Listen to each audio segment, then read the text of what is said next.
to the crossovers, cross him up and sit him down. Time for the crossover with Matt, and Jake is in yet again. Of course, we know that Josh Hodson is on vacation. We are very happy about that. We're happy that Josh is on vacation, and that's a great thing. Thank you, Josh, for being on vacation. Good job. Matt is here, and I love how you're making fun of me. Out of all the things to make fun of me being happy that my co-worker, my happy. You seem producer really happy. is finally getting time off after working relentlessly for the last this is why I'm making fun 7 of you, months. because you always you overdo it. you overdo I'm it. not overdoing it. He deserves it. Before we go deeper into you overdoing it, Haber, is there a reason you didn't want to say Matt, Jake? Oh no, I don't know. Yeah, great question. I had too much Wow, on my how mind. dare you disrespect Honestly, Jake yeah, what the Janicek? heck? You don't think Jake It's Janicek's a you. real producer? I You do. made him Wow. seem like he's second fiddle. Because you didn't even do the Matt, Josh, and Yeah.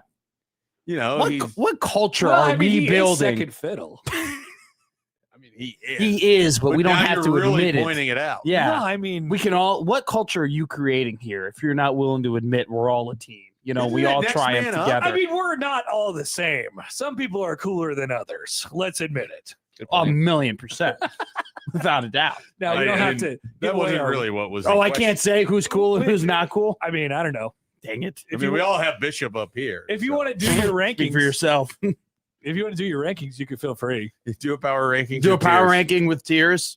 People that work at 1620 the zone. People who slightly annoy me. That tier would be Happer and Schaefer. But Pe- still pretty cool. You want to put that in parentheses there? Also have red beards. People who are always skeptical of me, Warcola and Grimm. People with But are you ranking that? Are you rank the power rankings with tiers? I It's have not to just- rank them. Yeah, You're kind of all just on the same plane for me. At this we're all point. exactly the same. You're all exactly the same. That's Well, weird. that's a fun segment. Yeah. I'm not willing. You know what? I'm not willing to do this. I have There you go. something for today that potentially Matt can help me out with. Topic alert. Or if it's not going to be Matt, we can brainstorm something here. But I have 2 fantasy football leagues that are drafting at the same time that both require you to be there in person. I have often been able to weasel my way into forcing the league. They both try to pick the same Saturday every year, every single time this happens.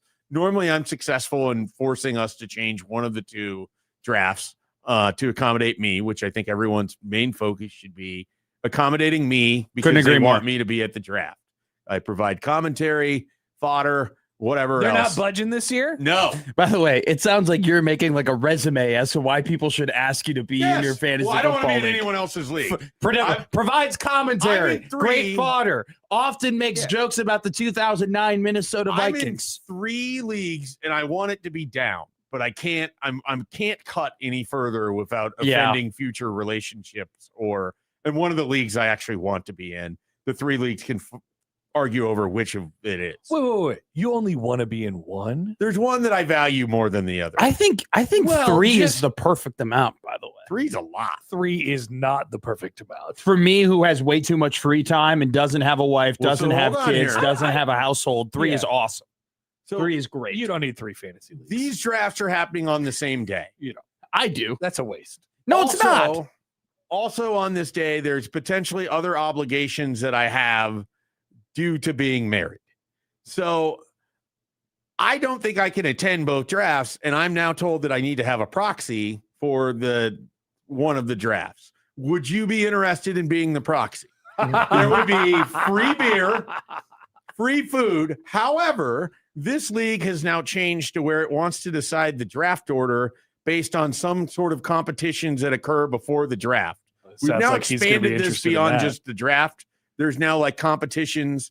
I'm told there's going to be like smoking of meat and other it's like a party of sorts. Like this goes beyond just Okay. a fantasy football draft.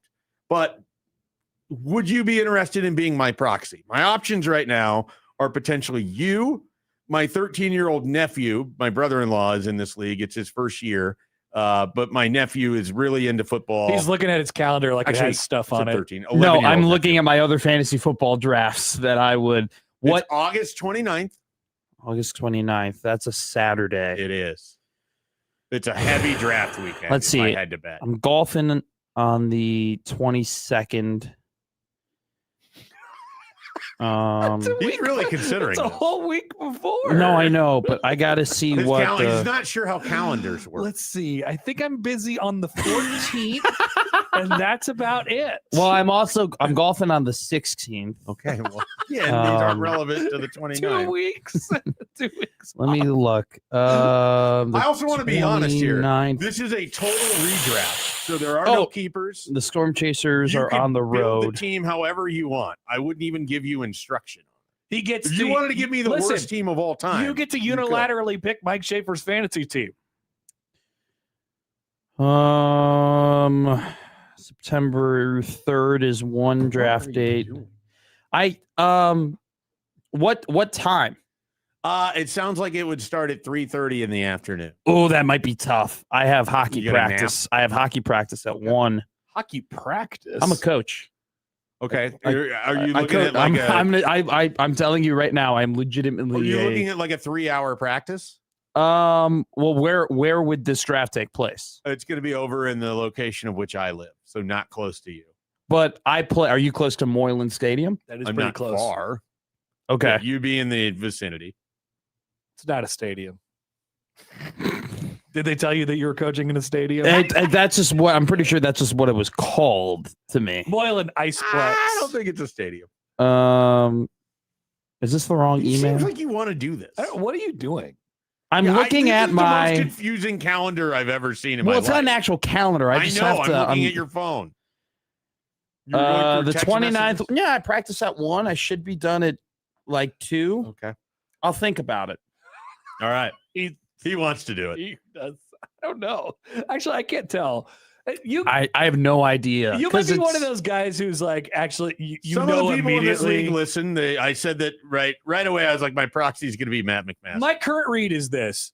He doesn't want to do it at all. He just doesn't want to say no. Oh, okay. That's not the vibe I'm getting. That's my current read. I actually, honest to God, I don't really know.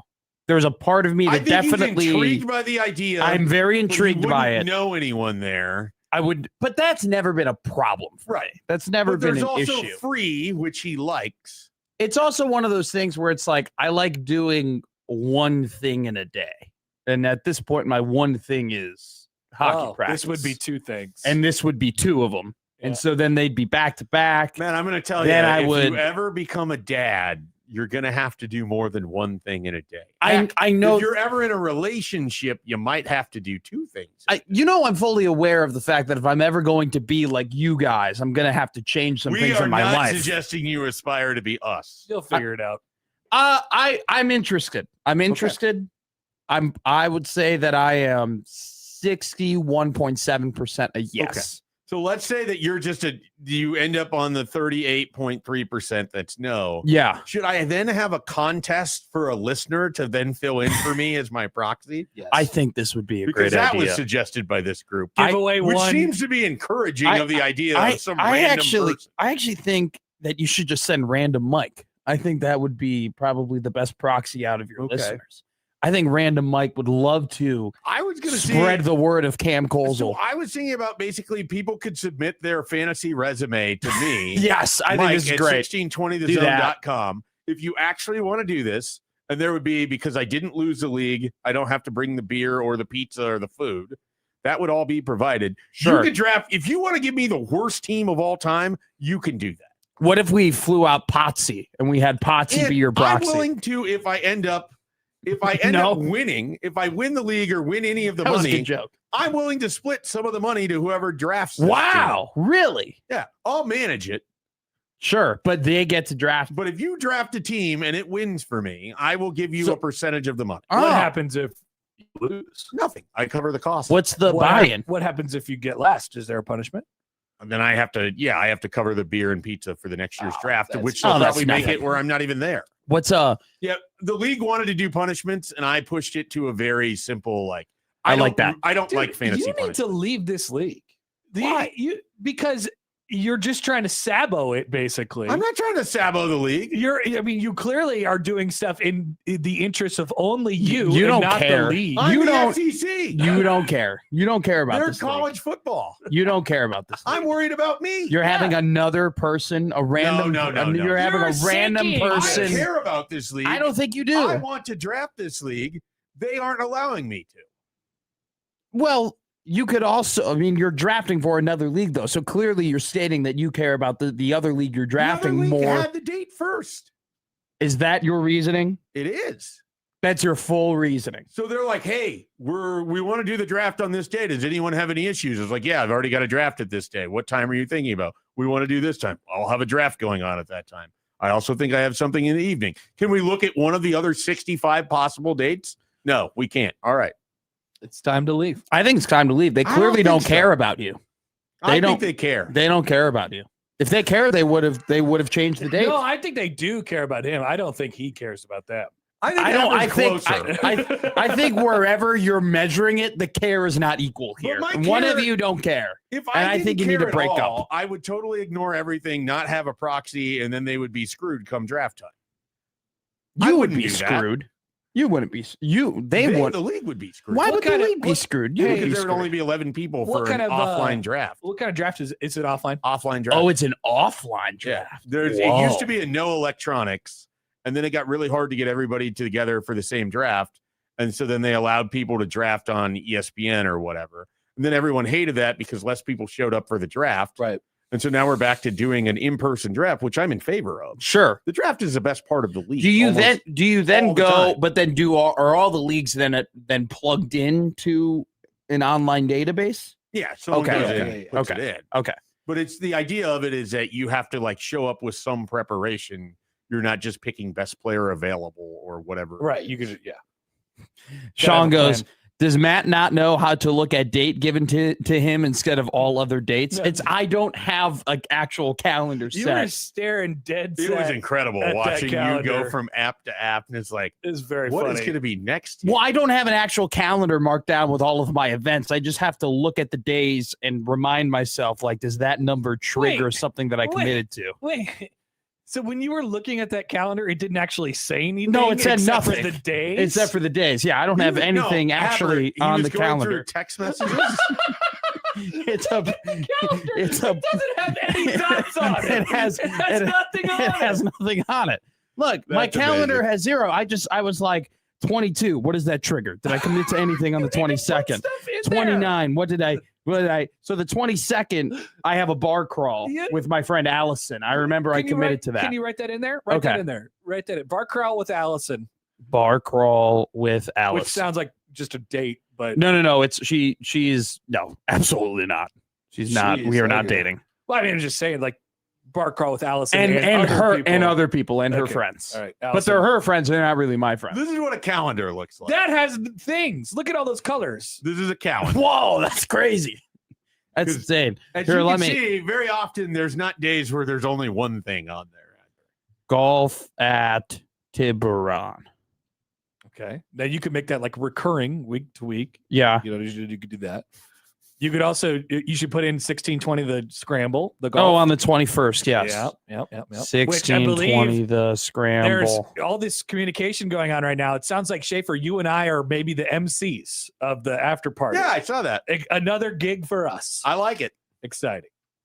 Did Second. you Yeah. were making a face. Yeah, Did what's you want to wrong? be the No, MC? nothing. You're going to be on the air. Middays with Matt at Werner Park, Okay. When's that? September 2nd.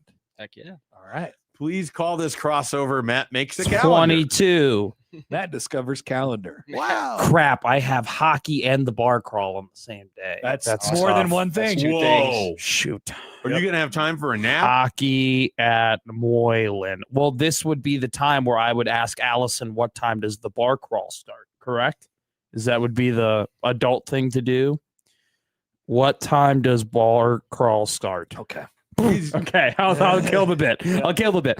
That was Is a great the most topic. valuable thing for you when doctor's appointment places, they send you the text like the week in advance to remind you that you have something on the calendar. Yeah, and I typically always remember that. because that's very important. Same thing with my flights. I know exactly when my flights are. It's always in my brain. You can put those in your calendar too. But I don't need to. I don't need to put my flights in my calendar. My I flights know put when I'm themselves flying. in my calendar. It's awesome. I love all the things that do the calendar invite. So it just goes into your calendar. Those are great things. Yeah. We should do that for the people who signed up for our golf tournament. We should do that. We should put that into their calendars. By the way, It makes it feel real. we got more people signed up yesterday. Yeah, we're almost We're on. running out of Dude, spots. so we if you are want running out in- of spots. And one of the reasons why more people signed up yesterday is because I kept reading off of the 'Cause insane prizes that we're giving yeah, away. I saw the prize Oh, list. dude. This is better than the golf flash. I prize list. let me tell you, like, I'm not like being like, oh, a company Matt like promoting this thing. We're giving away a prize on every single hole,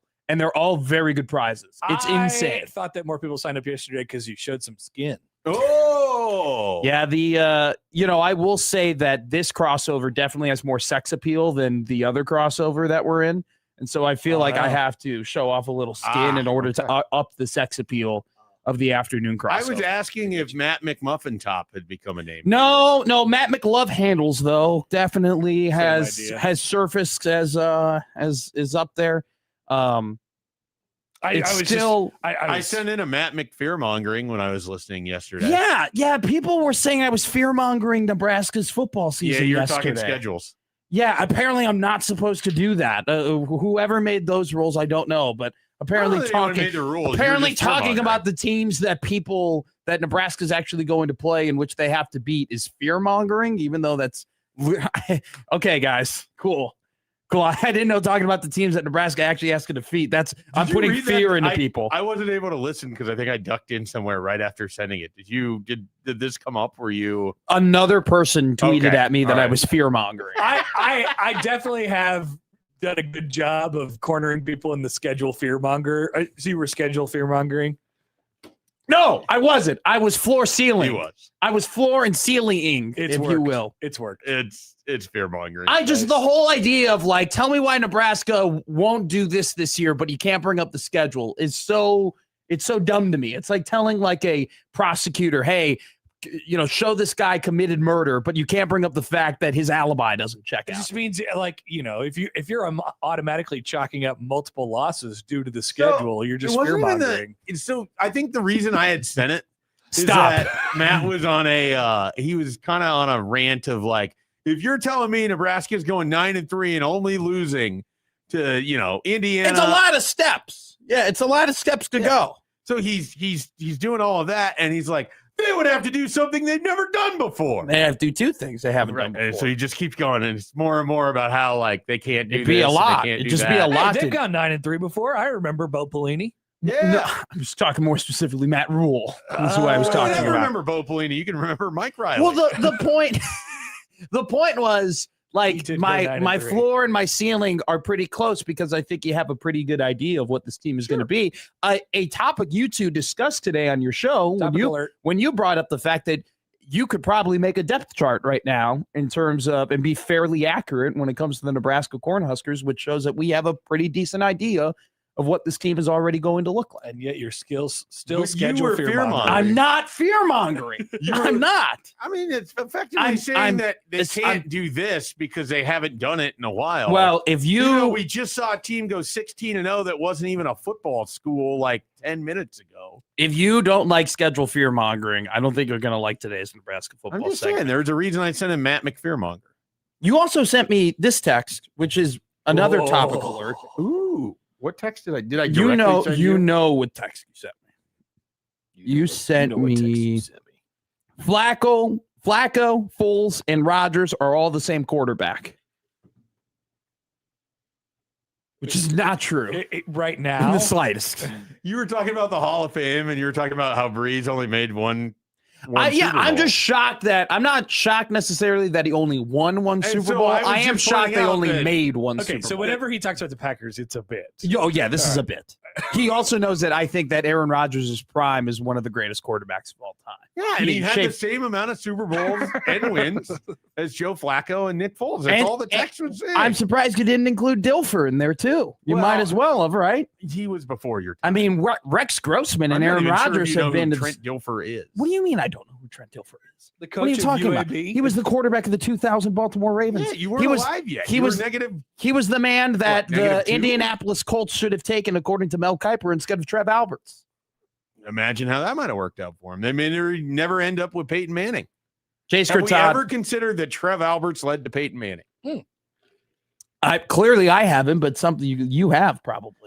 I just said it out loud. It's All the right. first time I thought about I have it. another topic that we can hit very quickly before we let you two go. I have another thing that I want to bring up too. So Okay. yeah, let's- Oh, all right. Are you willing? So to where do we be- land? Are you going to fill in or not? You're 61%. 61%. Okay. Can you be the bigger man here and admit that I was right about something? well, I don't know what it is. I don't know if The you're answer right. is absolutely not. You can burn the bean on an Americana. Okay. Why? And I looked it up and I researched it that you can you did AI, but You yeah. know, I went to a kitchtech.com. Yeah. And you can over extract the espresso and burn the bean of the espresso and have a bitter thing. But the shot like is pulled from it's not a bean. Like originally, way back in its first iteration, it was a bean. Yes. But it's not burned at that point. It's burned at the point after it stops becoming a bean. So you're not burning the bean. What are you doing then? You're burning the you're overshooting the coffee. Like you're overshooting the espresso. It's not burning it. But when you overshoot the espresso, don't you have to overheat the bean? There is no bean. It's already unbeaned. It's been debeaned. There's no beans in espresso? There was at the point, not at the point at which you make it into an Americano. Oh, you got to Yeah. grind it. It's already yeah. That's what espresso is. Yeah. But if you're burning the grinds, Look, I'm no coffee expert, but so you're asking a lot of questions that I don't know exactly the process Okay. of, but I think you are not right on this. We need I a think barista to call in. 50-50 split. Sure. I say we call it a tie. All right. All right. That's Sounds all I good. wanted. 402-951-1620. Hit us up on the Prairie Flower Casino Zone hotline if you're a barista and can answer these coffee. Can you burn a bean on an Americano? I like the idea of debeaning. though. DB. It's already been debeaned. Yeah. Okay. They debean the coffee. Yeah. Coffee. I didn't know debeaning was a process. Yeah, they pack it. You know, you've seen those videos on the. I'm sure you've watched these on the internet where they Where they have, pack it. not like that, but yeah, they have the little thing and and then they got the air. water goes to, that's espresso. Yeah. But where do those grinds come from? A bean a long time ago. Like Okay. yeah, Like in a faraway Like, galaxy? yeah, right. Yeah, Okay. exactly. Perfect. Exactly. I'll 50-50. Here's my other thing. Sure, 50-50. Who wrapped that cord at my desk? Who did this? What? You know that big 100-foot long Ethernet cable? Probably me at one point. Okay, no. I gave you the 100-foot long Ethernet cable to Yeah. use at Warner Park. Yeah. Which I have a 100-foot long Ethernet cable. Thank you. And I've You're used welcome. it for office use many, many times now. And it has just sat at my chair for a couple of weeks since you were last at Warner Park in a big jumbled mess. And someone, a fairy, came along and wrapped it up all nice in a nice little thing. Really? So I wanted to thank them personally. I whoever did that. not. No. I think it had to be Chris Prudon. It 'Cause had to Chris be- was doing stuff. Prudon was in the Yeah. last 2 days. Prudon has just been working. That Yeah. cord is what I previously thought to be unwrappable. It was a. Do you wish that there was video so you could follow the exact nature of how it was wrapped? I just wish somebody would identify themselves. Me being slightly annoyed at Warner Park when I broadcast from Warner Park has a lot to do with the fact of me having to unwrap that cord Yeah. and deal with that cord. It's now and it's now in great condition. it's okay. I'm so happy to hear that. Can't you just get like the extension cord thing and then wrap it It around? was- That's that? exactly what it is in right now. Oh well, that makes perfect sense. It used to not be though. It used to What I'm saying, be you an never thought of absolute buying mess. One of those? Oh yeah, I've thought about it. You just did. It was an absolute mess. It was the biggest pain in the butt. At a It certain seems very weird for Happer though because he loves order and cleanliness. I do. This thing was kind of It too got- far You, on the gone. other hand, love chaos. This and was jumping. this was too far gone. It got really off the rails. It got really bad. So I was just letting it go. I To- was like, whoever wants to use this, you can figure it out. to the point where both Josh and I were embarrassed of how tangled it still was even after It it would was take hooked both up. of you to carry it in. You can be embarrassed all you want. No. At least I have a 100-foot-long Ethernet cable. I'm I'm the appreciative. man with the cable. I can take my cable home. I'm Did you appreciative charge of the them to cable. use your cable? No, I do not. I do it out of the grid will of my heart. You could start a business where you just offer We the did. Ethernet We cable. did try bringing another Ethernet cable to get Happer off the hook, and the Ethernet cable that we had that was provided to us by the station was not big enough to do it. And so we did come to the fact.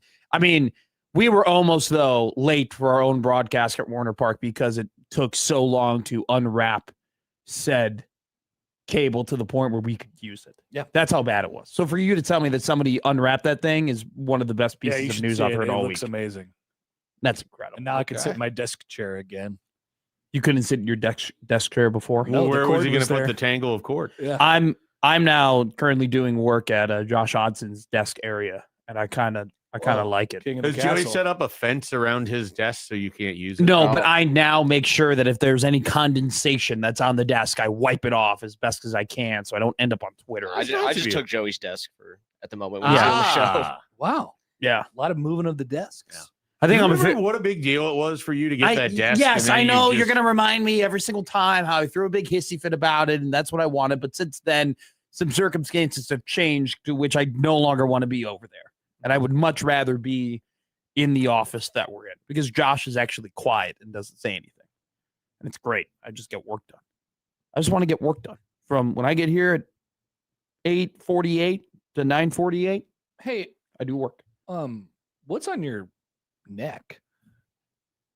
I have no idea what this. Oh, okay. You have a necklace. Yeah. I thought it was like some sort of a tag for No, your no, no. shirt or something like that. I got Okay. this is my. I didn't know you had a neck. I didn't know you were a Right. chain guy. It's my Celtic cross. Oh, you're Shout wearing out. this because it's Pope night?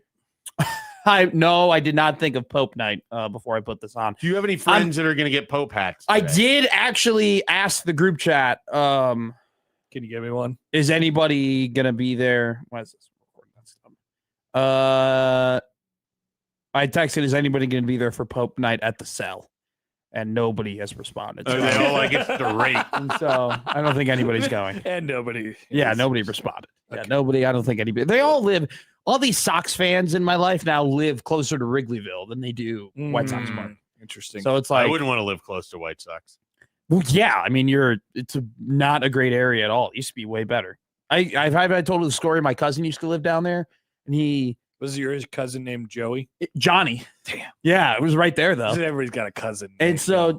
Chicago cousin Johnny. Johnny was living like right next to the stadium, and all of a sudden here's boom, boom, boom, boom, Oh, and- the Costco guys were there. and no, there weren't double. boom. There Now, wasn't- That's how you do a two-show callback. No, right no, there. there wasn't a double chunk chocolate cookie around chocolate White Sox cookie. Park. And he goes, "Oh, cool! Sox won, great, awesome." And he goes and he looks at his phone and he goes, "Oh no, they're in Boston right now." And it was just The Red Sox. people were just shooting up. Fireworks? Nope. Are Turn- you sure? He was sure when he turned on the channel and he saw right. the police report. When you flash say by. people are shooting up, there's really only three things. Fireworks, heroin, and guns. Yes. This was the third. Okay. Confirmed. Not a Heroin, good. I don't think you heroin would hear. usually doesn't have boom, boom, boom. Yeah, you wouldn't hear a person shooting. Now, at I heroin. can't speak from experience on that, but I feel pretty That's how it's been comfortable saying- depicted in movies. Right. It's usually not very loud. I've never really watched a heroin movie before. You never seen a person do heroin on screen? No. Oh man, Let's see. Should Really? we search for heroin What's movies Bill that you can Simmons' do a top 6 TikTok? heroin movies? I guarantee you, Bill Simmons can come up with a list of the top 7 times in which people did heroin, in movies. Yeah. Wouldn't That'd it- be a complete Bill Simmons summer segment. Yeah, right so there. the first one I thought of was Requiem for a Dream, which is a hugely depressing movie. Definitely happened in Pulp Fiction, didn't it? Yeah, there's some I mean, there's a lot of other drugs in that Yeah. movie too, but I think that was one of them. Never seen it. Train Spotting, which was I hated so much. Like 20 minutes in, I quit, which I almost never do. Train Spotting. Yeah, That's it's a like a weird famous title. movie for movie. They were doing it in nerds. Breaking Bad. Yep. Yeah, I never watched that. Okay. They were doing meth in that though. What about the Basketball little. Diaries? There's apparently some heroin in the Basketball Diaries. Really? That's what the internet says. I did not know that. I don't remember that part of the Basketball Diaries. Yeah, I don't know. Anyway, All right, not a heroin guy, Mike Schaefer. Great to know. That's the crossover. Middays with Matt. Yep. Coming up next here on 1620 The Zone.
I need your help.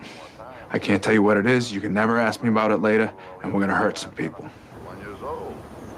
Whose car are we gonna take? I have a lot of things I want to get off my chest.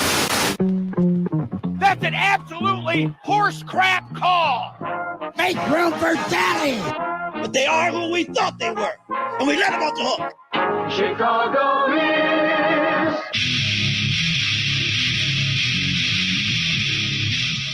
This is Middays with Matt on 1620 The Zone.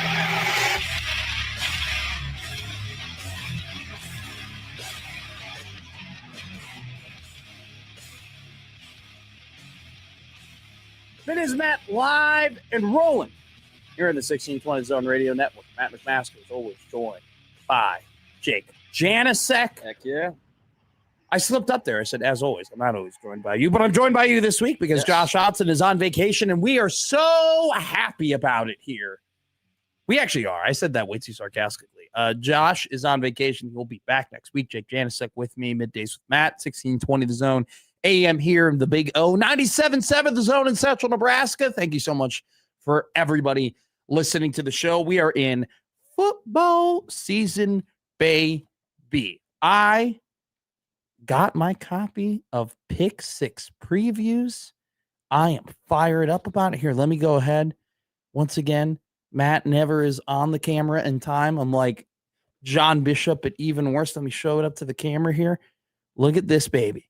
Brett Ciancia sent me my Pick 6 preview magazine. Absolutely incredible. In the flesh. Also going to have Pick 6 Plus for all of you this season. It's Brett's in-season breakdowns of all the games that are happening across the country in terms of what happened the week before and his previews for what will happen in the next week. So I'm so excited to bring you all of that information as well from one of the best writers in all of college football. Let's go ahead. Let's mosey on over to the Nebraska section. Look at that. Brett has the Huskers 37th in the country, 10th in the Big Ten. Here's his outlook. Let's just read Brett's outlook for the Nebraska football season real quick. Nebraska hopes that Anthony Calandria's scrambling skill set can help elevate other position groups around him. The offensive line's breakthrough still hasn't materialized, and now the defense has a coordinator / scheme change. Brett continues, Nebraska was number 10 in Big Ten in game grader, number 11 in my opponent adjusted yards margin, and now the schedule heats up as they draw a playoff trio and 6 of the league's top 10. So no declarative statements from Brett Ciancia, but reading between the lines, Brett believes that it won't be as easy as a season as others might have. I'm sure that if we went ahead and read the Penn State breakdown, he'd probably say something about, here we go. This is the Penn State breakdown from Brett. Okay. They get a schedule boost by avoiding the playoff trio and instead draw 5 of the bottom 7. The talent level is behind the league's super recruiters, but this favorable schedule keeps Penn State in the race for Indianapolis. So the schedule gods look down and bless the Penn State Nittany Lions. Others got it worse than Nebraska, for sure, but the Huskers still have a pretty difficult draw when it comes to schedules, playing the Big Three in Oregon, Indiana, and Ohio State, along with playing Illinois, Washington, and Iowa. 3 teams, 2 of which I'm sure are pretty certain to be ranked at some point during this season. We talked yesterday on the show about Matt Rule's 25-minute press conference, where talked about some names that we've heard before, some names that we haven't heard before, gave some very interesting information in regards to what the offseason has looked like for the Cornhuskers and their development of their bodies, right? He talked about the lean mass that they gained, the fat that they were able to shed. But I had mentioned that, the tone of that press conference, that 25-minute press conference, and the information given in that 25-minute press conference was very different than the tone and information that used to be given in press conferences that happened in year 1 and year 2 of the Matt Rule era. And I think everybody very easily kind of deduced, hey, the honeymoon period is over. I got many texts from people saying, hey, that is, your kind of signal that this honeymoon phase with Matt Rule and the Nebraska Cornhusker faithful is done. And I would say that the honeymoon phase has been done for a while. I don't think anybody's really debating that. Sure. But it got me thinking these thoughts, right? And the shift from a complete buy-in in year one, because we were bought into Matt Rule. We were bought into not only, his success at Temple and Baylor, but we were also bought into his philosophy of football, right? His philosophy of football was very well established in those first press conferences that he was at Nebraska. What did he say? I want to build through the trenches. I want to have a strong offensive line. I want to have a strong defensive line. I want to run the ball. We want to be dynamic on special teams.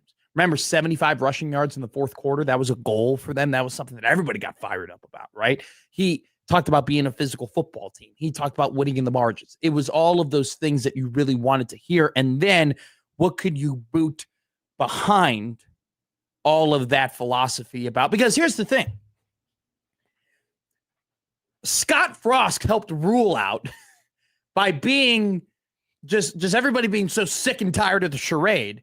And Rule, like everybody got pissed at Frost for being like, oh, I hope the Big Ten adjusts to us, right?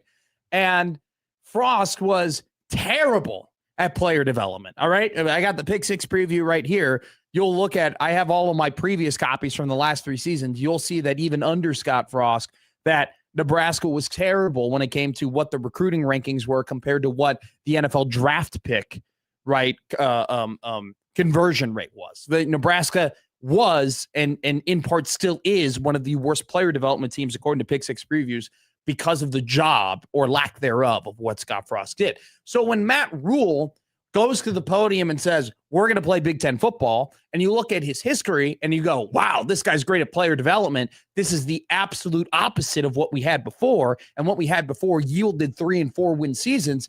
What if we get 9 win seasons and 10 win seasons from that? So because of Rule's philosophy, which I still think is his philosophy, I very much still believe that he wants to win in the trenches, that he wants to run the ball. I mean, I think that how they're going to run the ball through committee, how they're going to use the quarterback to run the ball, how they've invested a ton when it comes to guards and tackles, and now made an even bigger investment when it comes to the offensive line. I think that he still continues to prove that is his philosophy, and that's what he wants to accomplish. They just haven't been able to do it at a very rapid rate, or the rate that you would want them to accomplish it as. But Rule's message, because it was so much different from what Frost had, really resonated with people. And so that really ignited not just like a honeymoon phase. I feel like there was a whole like honeymoon year and a half. Like it was a pretty long time. But eventually there were turning points, right? And the conversation I had yesterday about the differences in press conference and tone and message, then followed up by people saying, well, that's because the honeymoon phase is over. It made me think, and I want to ask this question to all of you. For those of you who may not believe in Matt Rule, that this is going to work out, here's my question. What were the turning points? What were the games? What were the specific plays? Maybe what were the results, or maybe words said post or pre games that kind of turned you a little bit, that kind of made you think, oh, maybe the honeymoon phase is over. Maybe I'm going to stop looking at this coach or looking at this program with rose-tinted glasses. What were your turning points? If, only if, you don't think this is going to work out. Some people could still be like, I didn't like this loss, or I didn't like when this happened, or I didn't like this sequence, but I still think this is going to happen. This is more specifically for people who are like, really skeptical right now. What started to turn you? What started to change your opinion? What game maybe made you think, I don't know if this is going to work out? And so I have kind of 3 candidates here that I wrote down that kind of made, I think collectively, even if you still think this is going to work out, collectively, we can all say, hey, that wasn't a great look. That didn't help anything. And, I now have a different point of view of what the program can be because of those results. So we're going to go through that. But we're also If we're going to do a little bit of a negative segment in terms of what were your turning points maybe toward more negativity, I think it's only fair to the program and fair to the head coach that we talk about the upcoming turning points that Nebraska football has ahead of them that could flip you the other way, that could make you believe, and maybe even add why I think some of those things could happen. We try and be a fair radio show here when it comes to the Husker football program. If we're going to talk about something negative, I try and fairly, if they deserve it, obviously, try and talk about something a little bit more positive. Sith goes, the entire season of last year, to be honest. I don't know. I don't think that Cincinnati win made you think, oof, we're screwed. This whole program is screwed. Pretty big play at the end of the game. It's a 3-point win. How many 3-point wins? I mean, we're all talking about chasing 3. How many 3-point wins could they really have under Matt Rule until that happened? Didn't happen a whole lot. Hookie Skur goes, my belief in Rule is still there because after taking a step back and reflecting on what the Raiolas were doing behind the scenes made me feel like they held his program back. I definitely do think that when Matt Rule got to Nebraska's campus, he had an idea of what he wanted this team to be. And then Dylan came. And because of Dylan and because of how he plays and because of his skill sets and, because of what was important to Dylan and what was important to Nebraska was keeping Dylan very satisfied, that had to change. Matt Rule's default idea of what he wanted the program to be had to change. Now that Dylan is gone, I think you're back to the program being closer to what Matt Rule initially wanted it to be. And I think that because you look at this roster, and I think there are more similarities in terms of archetype that people are willing to admit between this roster and the 23 roster. 23 roster didn't have that superstar running back. 23 roster had RB by committee, Gabe Irvin Jr., Ramir Johnson, Anthony Grant, had a young Emmett Johnson in the wings, right? You look at this running back room, Rule, Tyke Hayes, Makai Nelson, Isaiah Mosey. You got 4 guys, that you're going to use a multitude of them, right? Year 1, what type of quarterback did he have? He had a quarterback that could use his feet. Year 4, what type of quarterback do you have? A type of quarterback that uses his feet. Year 1, you had a defensive coordinator who's coming off a very successful stop in Syracuse, who had his own unique system that you completely allowed to implement and allow him to kind of choose and pick and choose, hey, who are we going to use to be effective in these spots? You're given that same idea, right? That same concept is in tow with Rob Orch, successful DC from a smaller school, from, giving him kind of, hey, here's your autonomy, instill your system. There's a lot of similarities. Even going back to in 23, we thought the weakness of that defense was going to be the defensive line. Going into 26, we think the weakness of this defense is going to be the defensive line. And I think it's kind of what Sith or Hokey Skur is referring to, right? Like, he still has a belief in Rule because he thought that the program took a different turn when Raiola came in. Well, Raiola's now gone, and this team, from an archetype standpoint, not from a talent standpoint, but from an archetype standpoint, looks very similar to when Raiola wasn't there, which is the only season he wasn't there. We have a pretty couple good comments here. Sith continues, you won't ever get a better opportunity to turn it around than last year's season. It just never happened.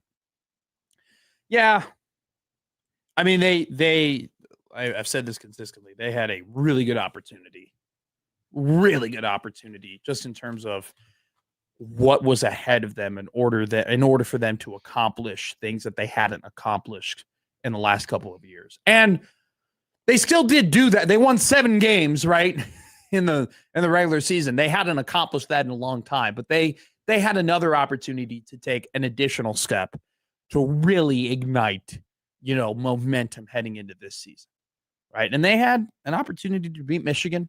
Couldn't get it done. Unfortunately, football happens. Their quarterback gets hurt against USC. That doesn't happen. And then the wheels really fell off against Penn State, Iowa, and Utah. So we'll talk about that actually coming up in the next segment. Some turning points. I have some ideas, but that's my question. If you're somebody where you're now more skeptical of the program now than you were a year ago, what was that turning point for you? What was that game? What was that play? What was maybe that play call? What was something that was said at podium that made you maybe turned you off a little bit, that made you look a little sideways, that made you think, I don't know if I think this is going to happen as much as I did in year one. Do you know what season is right around the corner? We're talking a lot about football, but another very important season is right around the corner for Nebraska athletics.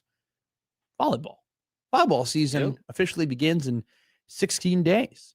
August 27th is when they will play their first, they'll play their exhibition in Dallas. So we will talk about the Nebraska volleyball team. Might I add, the number one ranked in the country Nebraska volleyball team. Also, don't worry, we will talk about Creighton volleyball at some point during this week. We're doing some things in order to figure that stuff out. So at some point we'll talk about Creighton volleyball. So I don't, because they deserve a ton of respect. But red-white scrimmage for Nebraska volleyball at Pinnacle Bank Arena will happen August 16th, this Sunday at 3:00, and then they will play the Spikes Under the Lights event at Arlington, Texas, at AT&T Stadium, which is a exhibition but a massive NIL event. And then they will go to Vegas for the Players Era Showcase. A massive legacy-defining season for Nebraska volleyball awaits a senior class that, right now is simply labeled as one of the best senior classes to not win a national championship.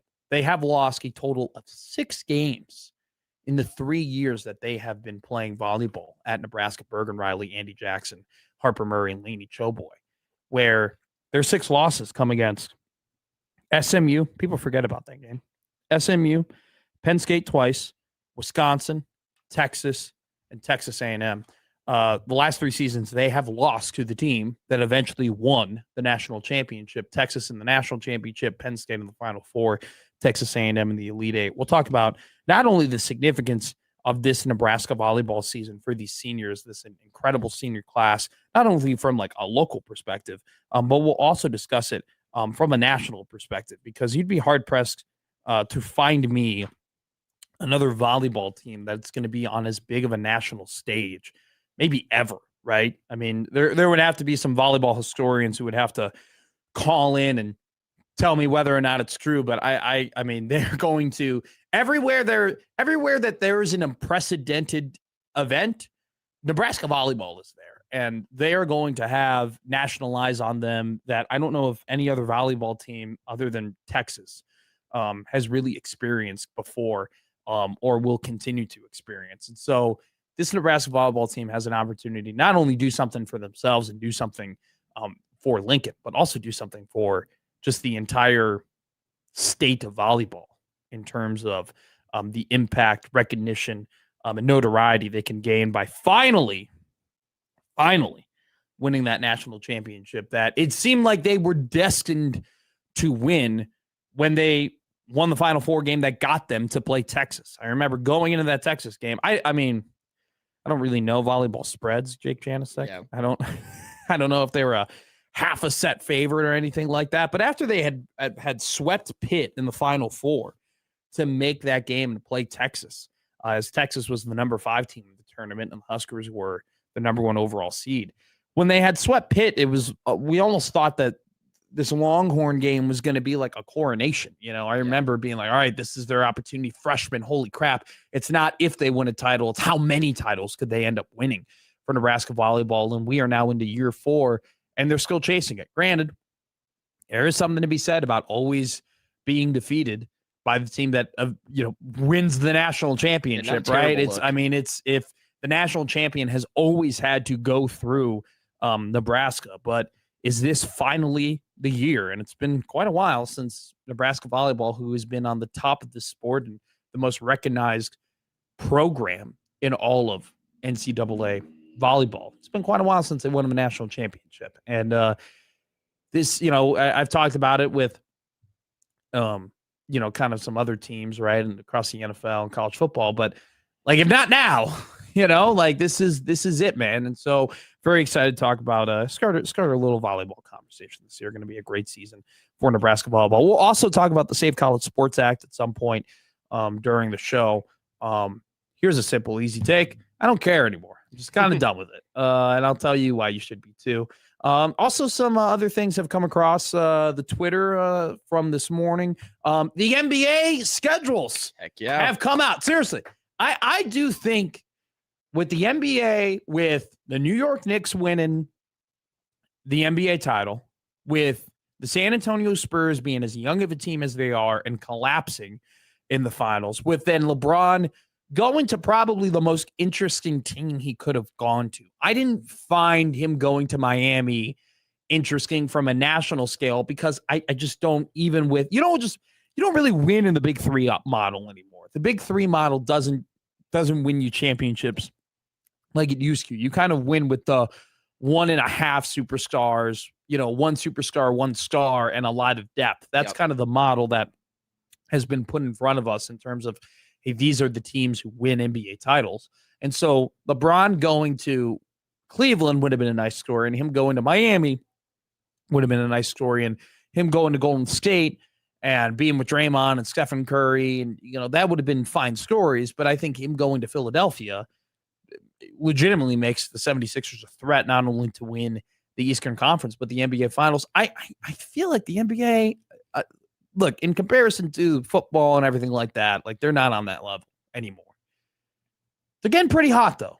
Like they're getting pretty hot. Like there was a lot of interaction, a lot of excitement for these Christmas Day games, the opening day games that were announced, the national TV schedule being announced. There was some excitement there. So we'll touch quickly on that. I know John with no H is going to freak out on the text line, which, by the way, if you want to reach out to us on the Prairie Flower Casino Zone hotline /text line, 402-951-1620, 402-951-1620. You can also reach us on the Equitable Bank Zone inbox at Equitable Bank. They take banking personally. They always pick them on the first ring. Shout out old man Doug. And you can reach us on the Liquid Trucking Zone Twitter feed at Matt McMedia. What's your Twitter? Jake Janasek? Oh, just Jake Janasek. At Jake Janasek. Absolutely love it. We have a great show ahead of you today. Michael Severe will join us at 11:20, the executive director of the Jet Award Foundation. We'll also be joined by Tim Verghese, where Timmy V dropped some intel today ahead of an open practice that will be happening in Lincoln. So we will have reporters, we will have media, we'll have writers, we'll have TV people, we'll have radio pundits, all in the Hawks Championship Center watching open practice today for the Nebraska Cornhuskers, a fully padded practice, their second fully padded practice of this fall camp. First one was yesterday. We are anticipating a scrimmage to happen on Saturday. We'll maybe in those press conferences, we might get more of an idea of who are winning, who might be winning what battles, depending on whether or not Coach Rule is willing to reveal that, which TBD. Happer and Schaefer had a great segment today, which I totally agree with in terms of, you probably, if you gave me a pen and paper right now and said, Matt, write out the depth chart for Nebraska football, I feel like I'd come pretty close. I feel like come pretty close. But we still have some questions to answer. And we will get some of those answers from Michael Severe and Tim Verghese throughout today's show. All right, let's hit a break here. We'll talk about turning points in the Matt Rule era coming up next here on Middays with Matt.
I was too distracted looking at the first release of the Bears depth chart.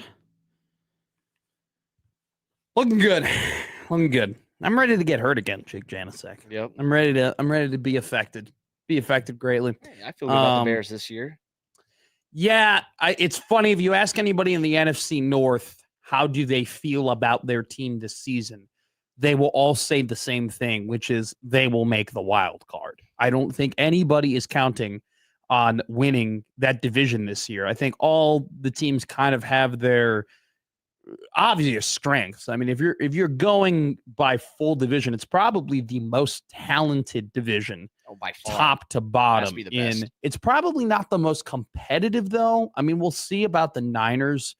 If the Niners eventually get back to full strength, which TBD, I mean, they won't because some guys are out for the entire year. But, if they can kind of conjure up what they did last year, which was fighting through a bunch of injuries and, win 10-plus games again, I would say that maybe the NFC West is the most, one of the more competitive ones, or just because I think the Rams and the Seahawks are arguably number 1 and number 2 in the NFL. And then a healthy San Francisco is probably, the 7th or 8th best team, where I think that for as much as you say about the Vikings and the Packers and the Lions and the Bears, like they all could, make the NFC Championship game, in my opinion. And I really mean that. Even the Vikings, if they get some really good quarterback play, they also all could have stinkers. They all could have pretty bad seasons. So it's an interesting debate in terms of like who's the best division between the AFC West, the NFC West, and the NFC North. I'd probably lean toward giving it to the North now, but we could be looking back and be like, oh, wow, the Bears really fell off a cliff and had some regression in terms of they didn't win all those close games again. And hey, the Vikings, they their quarterback play was as bad as it was the year before, and still they only ended up winning 8 or 9 games. And we can look at the Lions and say, wow, that Jared Goff regression was actually real, and them losing their coordinators was way more of an effect that anybody could have anticipated. We could look at the Packers and be like, oh wow, Zach Tom ain't the same, and Tucker Kraft isn't the same, and maybe Jordan Love really isn't that guy, and Micah was never the same after coming back after injury. Like there's the division is very, very interesting. To me, we also the NFC North could also have everybody play great and like maybe even get 4 teams in the playoffs, which is highly unlikely, but still that's how talented that entire division is.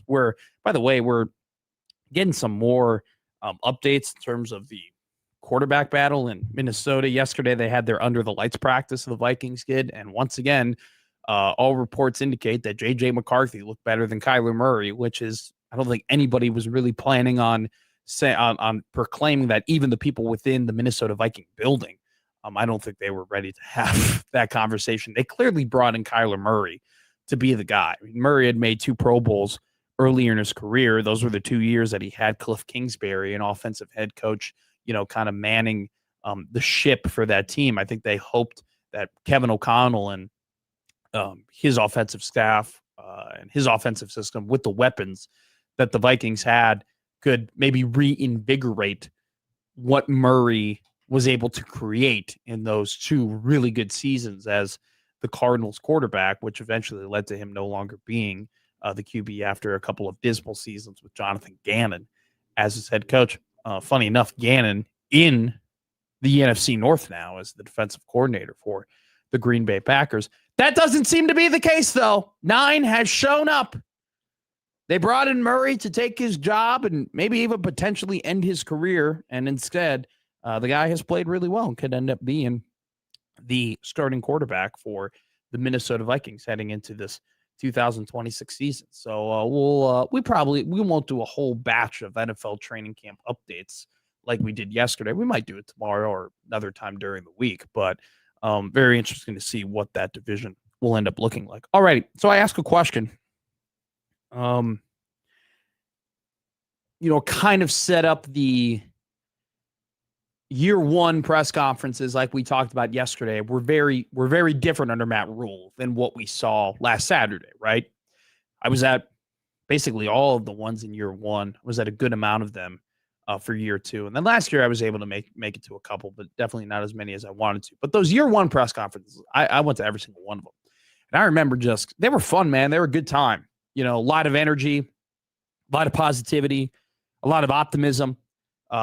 Very interesting informational bits, not only about the players. I mean, Matt Rule would very bluntly, very plainly, very boldly say, this is what I think about this guy, and this is what I think about that guy. And, you know, you would get hey, I think Bryce Benhart is making insane strides. And you would also get Anthony Grant is fumbling the football way too much type statement. And so it's one of those things where now you look at where the press conferences are. And, that 25 minutes, first off, was a lot shorter than what a lot of year one pressers would be. But additionally, it just didn't really provide you a whole lot of info. And frankly, is the fact that it didn't provide you a whole lot of info, and I probably doesn't need to provide you a whole lot of info, is that you have 38 games of information now to feel how you want to feel about Matt Rule, feel how you want to feel about this football program. And we most definitely, through this offseason, look at this program through way less rose-tinted glasses as we did when Matt Rule was first, in year one as the head coach of Nebraska. So I ask the question to you guys, what were your turning points? If you were somebody who was very optimistic for Matt Rule and his time here as in Nebraska as the head coach of the Huskers, if you were very optimistic to start and you have now become skeptical and maybe even pessimistic for where this program is going, I ask you, what were your turning points? What were games that were played? What maybe were plays that happened? What were play calls that occurred? What were maybe things that were said at a pregame press conference or a postgame press conference? If you were somebody who was optimistic and now you're kind of taking a step back being like, oh, I don't know. What were some of the turning points for you? I have a couple of suggestions. I have a couple of ones that come to mind because I admittedly am somebody who was very optimistic. I don't know if I would call myself bullish, but I was very optimistic that Matt Rule would eventually lead, Nebraska to competing at the second, third tier of the Big Ten with your Iowas, with your Illinois, with your Washingtons, maybe with Michigans and Penn States if they were to have kind of a take a step back here. I felt like Matt Rule would eventually get them to that level. And by the way, he still could. Right? The guy's still the head coach of Nebraska. We've seen crazier turnarounds in college football, right? That still could all occur. But currently, as we stand right now, I'm definitely more skeptical of that happening for all of the information and games that I have in front of me. And so I have a couple of suggestions in terms of turning points, right? I'm going to go in order from I'm going to go from least significant turning point to most significant turning point. Number one is Iowa 2023. I think it's really hard to kind of pinpoint a game and where like you just gave up on the 20 or on Matt Rule after the 23 season, just because it's like he was taking a lot of the guys that he had from the Frost era. He had a lot of things he had to clean up, internally in terms of just how they did business there. Iowa gets the ball, possession later, Iowa throws an interception with like 30 seconds to go in the game, but Nebraska's got the ball with 30 seconds to go. Chubba Purdy is the quarterback, so maybe, that kind of adds into the this isn't so effective when it comes to me not believing in the program anymore. But Purdy's got the ball, 45-yard line. You're thinking, hey, Nebraska really just needs like 25 yards, maybe 30 yards, couple quick plays, like give Alvano an opportunity to kick this field goal. Let's go home. Let's win this game. Let's beat Iowa again for the second year in a row, right? Because they had done it the year previous with Mickey Joseph as the head coach. Let's keep the Heroes Trophy in Lincoln. And what happens? Purdy throws an interception, big run after. Iowa kicks the field goal. They win the game. You're like, God, like you can tell me as much as you want about trenches and player development and special teams and so on and so forth. But man, as things change, it often is just the same. I could see how that game might affect people. Didn't really affect me that much. This one did. This next game, and in particular, the sequence that happened during this game, definitely made me turn an eye. To, okay, well, maybe I'm not as confident as I once was before. UCLA 2024. Obviously, there are a couple of games in 2024 you can point at in terms of close losses. I know some people, and it's not on this list, but some people might have Iowa 2024 on their list of like, maybe I was a less of a believer after that game. But I'll tell you why the 2024 UCLA game kind of hurt me. Nebraska was 7.5-point favorite at home. UCLA was 2-5. Deshaun Foster, who ended up getting fired a couple games into the next season, was the head coach. UCLA, after that pick six, right, to start the second half, they were up 27-14. At one point, UCLA was up 20-7. Yep. In that game. One. And you're like, how is this happening? And Matt Rule, even in the last press conference, picked that, said on paper, the UCLA game is one of our worst losses that we've had on paper. Like this is a defeat that stings still. 7.5-point favorite. They trailed by 13 in the fourth quarter. They ended up losing this game 27-20. They had an opportunity. They had the ball in the fourth quarter to go and tie this game. But I'll tell you the sequence that really bugged me. They were 1st and 10. So it was 27-14. Okay. It was in the fourth quarter. 1st and 10 on the 10. They ran the ball for 5 yards with Dante Dowdell. So they're now 2nd and 5. All right. Stay with me here. They're 2nd and 5, down 13, on 2nd and goal from the 5-yard line, right? What do they proceed to do for the next 3 plays to try and gain 5 yards to cut this to a 1-possession game? They threw the ball 3 times, and I flipped my crap. I lost it. I go, what are we doing? What is this decision making? You ran the ball for 5 dang yards on the first play. Why are you rolling Dylan out? What is happening? Right? They go ahead. They don't score. Turnover on downs. They still get the ball back and they score later. But if you had scored that touchdown, you might end up winning the game. You might end up winning this whole thing. But it was just mind-boggling to me.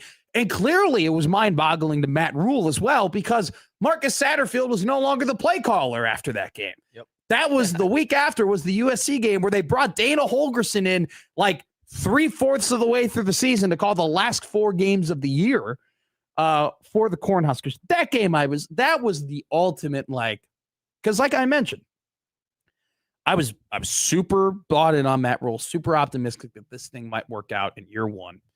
And I still am pretty optimistic that I think that they can find some success with Matt Rule in Nebraska. I'm a little bit more down the middle, a little bit more pragmatic when it comes to what's my opinion on the program. And I think people have kind of discovered that over the last couple of months listening to me.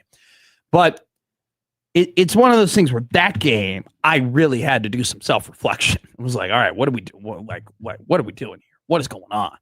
And that sequence where 1st and goal from the 5, followed up by 3 passes that gained no yards, is like, what is this? What are we doing as a program? The final turning point, and I think it's going to be a lot of people's turning points. I've already seen it in the comments. It's a shoo-in. That Minnesota game last year, I think, was the biggest one for a lot of people. 6.5-point favorite on the road, by the way. You're near touchdown favorite on the road against Minnesota. And you lose that game by 18. Minnesota ran the ball 35 times for 5.3 yards per carry. And the Gophers had 9 sacks. Nebraska had an All-American running back on their roster. They decided to give him the ball 14 times in the backfield to run. EJ did get 5 receptions. Didn't get a whole lot of yards off them, though.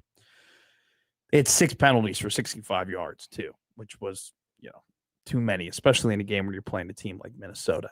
That game, for a lot of people, was like, year 3? This is supposed to be the year 3 jump. This is supposed to be the year where Dylan takes a next step and this guy takes a next step and player development comes to fruition. What are we doing? They just looked outmatched in that game. Michael Severe calls it the game where he truthfully does not know what happened there. He's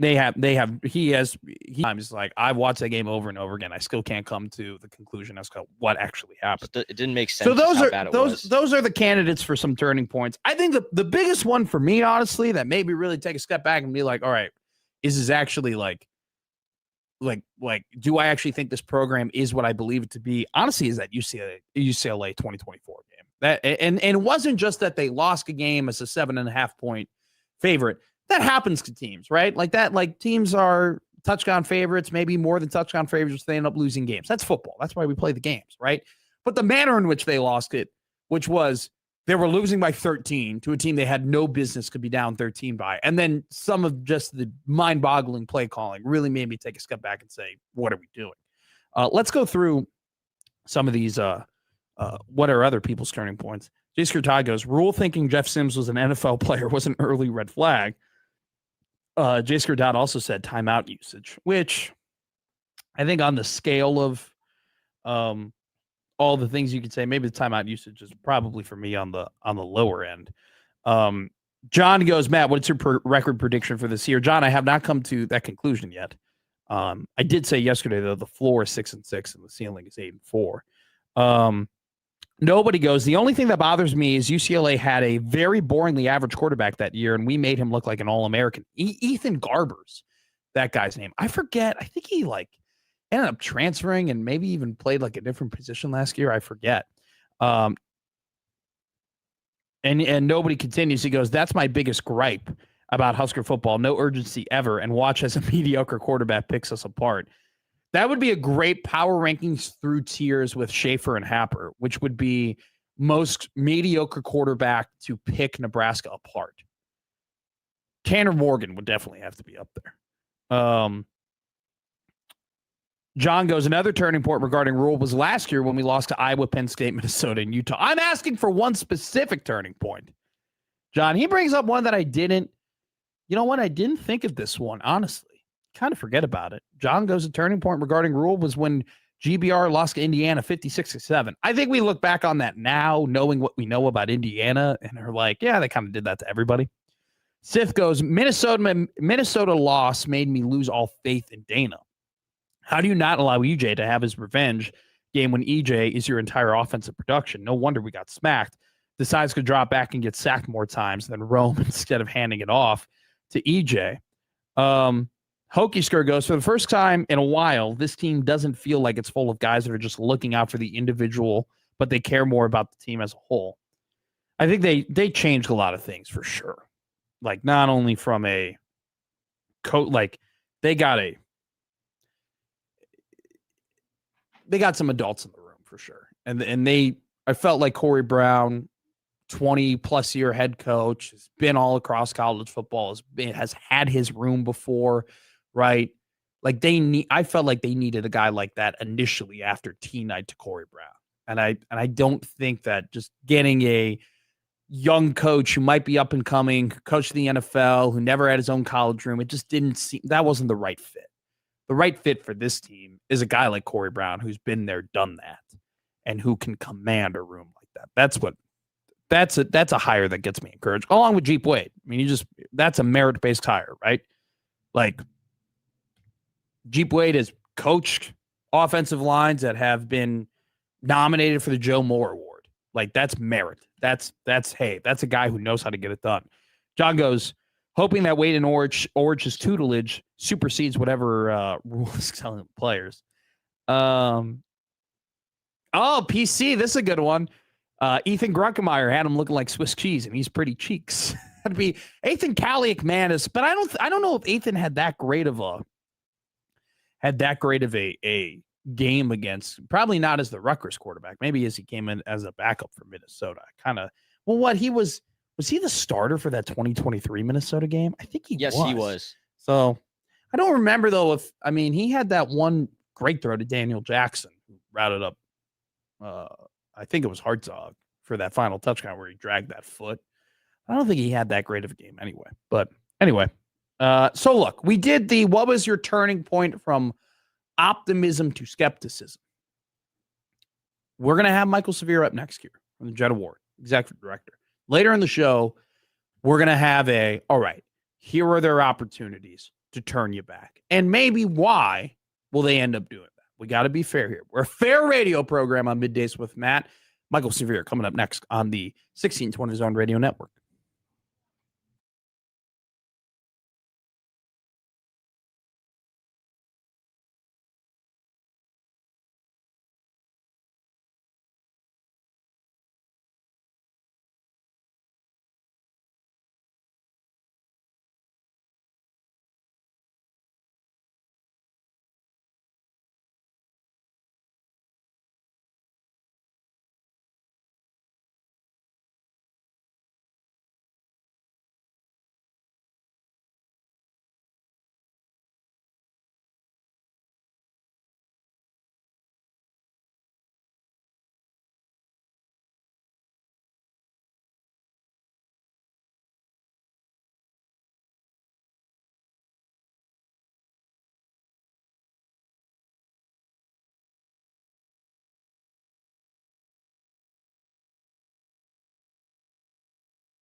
Open practice occurred in Lincoln, Nebraska, as reporters, media members, writers, television anchors, all of the likes were able to see the Nebraska Cornhuskers, the 2026 Cornhuskers, in live action for the first time this off season. And it looked like, just seeing some of the sights and sounds that are coming through on Twitter, there wasn't just some warm-up work. It looked like there was plenty of one-on-one work for people to break down and analyze. One person who was there, who will give us all the info that he gathered from the open practice, joins us from the road. It's Michael Severe, the executive director of the Jet Award Foundation. Michael, how are you, my friend? I'm good. I'm hoping that I come on and you just say, and here's Michael. What? That's Why? your whole intro. Why? You're a lot of verboseness there. You're very verbose. You use a lot of words. I'm setting the stage for the interview. I'm being a professional broadcaster. I'm setting the stage so people know what I'm going to ask you. Nah. Just get into it, man. The best question ever asked was why, and then they went on from there. And that was, of course, Adam asking about why he gave me. But that's still the greatest question ever. And that's how you should start. Let's go. What you got? How was the D-line? Okay, so Berryman is a giant individual. He has got to lose some weight. Well, we got a chance to watch him kind of like on one-on-one a little bit. He just can't move enough. I don't know, 360, something like that. Probably. Berryman, the freshman? Yeah. He's listed at 350, 6'2", 350. I'm gonna guess he's about 6'1", I don't know, 365, something like that. Jeez. He's just too big. Doesn't allow him to move enough, so he's gonna have to go back to where he was. Like we watched an high school video where he showed some real quickness. Maybe he plays at 330. Maybe that's his sweet spot, but I think he's a little heavy right now. And new guys, right? Jeremiah Jones, the wide receiver, converted defensive end. He's raw. He's got a lot of work to do as a raw kid. I don't think they're thinking about him playing this year, but, you get him in the lineup to a couple games against North Dakota, maybe against Bowling Green or whatever, and then next year, after a full year and a full off season, maybe you see it. But just real raw kid right now. I'm a big fan of Whittington. He's just so quick.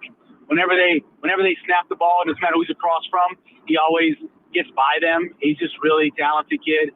Van Poppel looks bigger. I don't know what his muscle mass rating is or whatever that is they do, but he just looks like he's a little trimmer in terms of how he is muscular wise. Yeah. But he looked really good. They got a lot of bodies out there.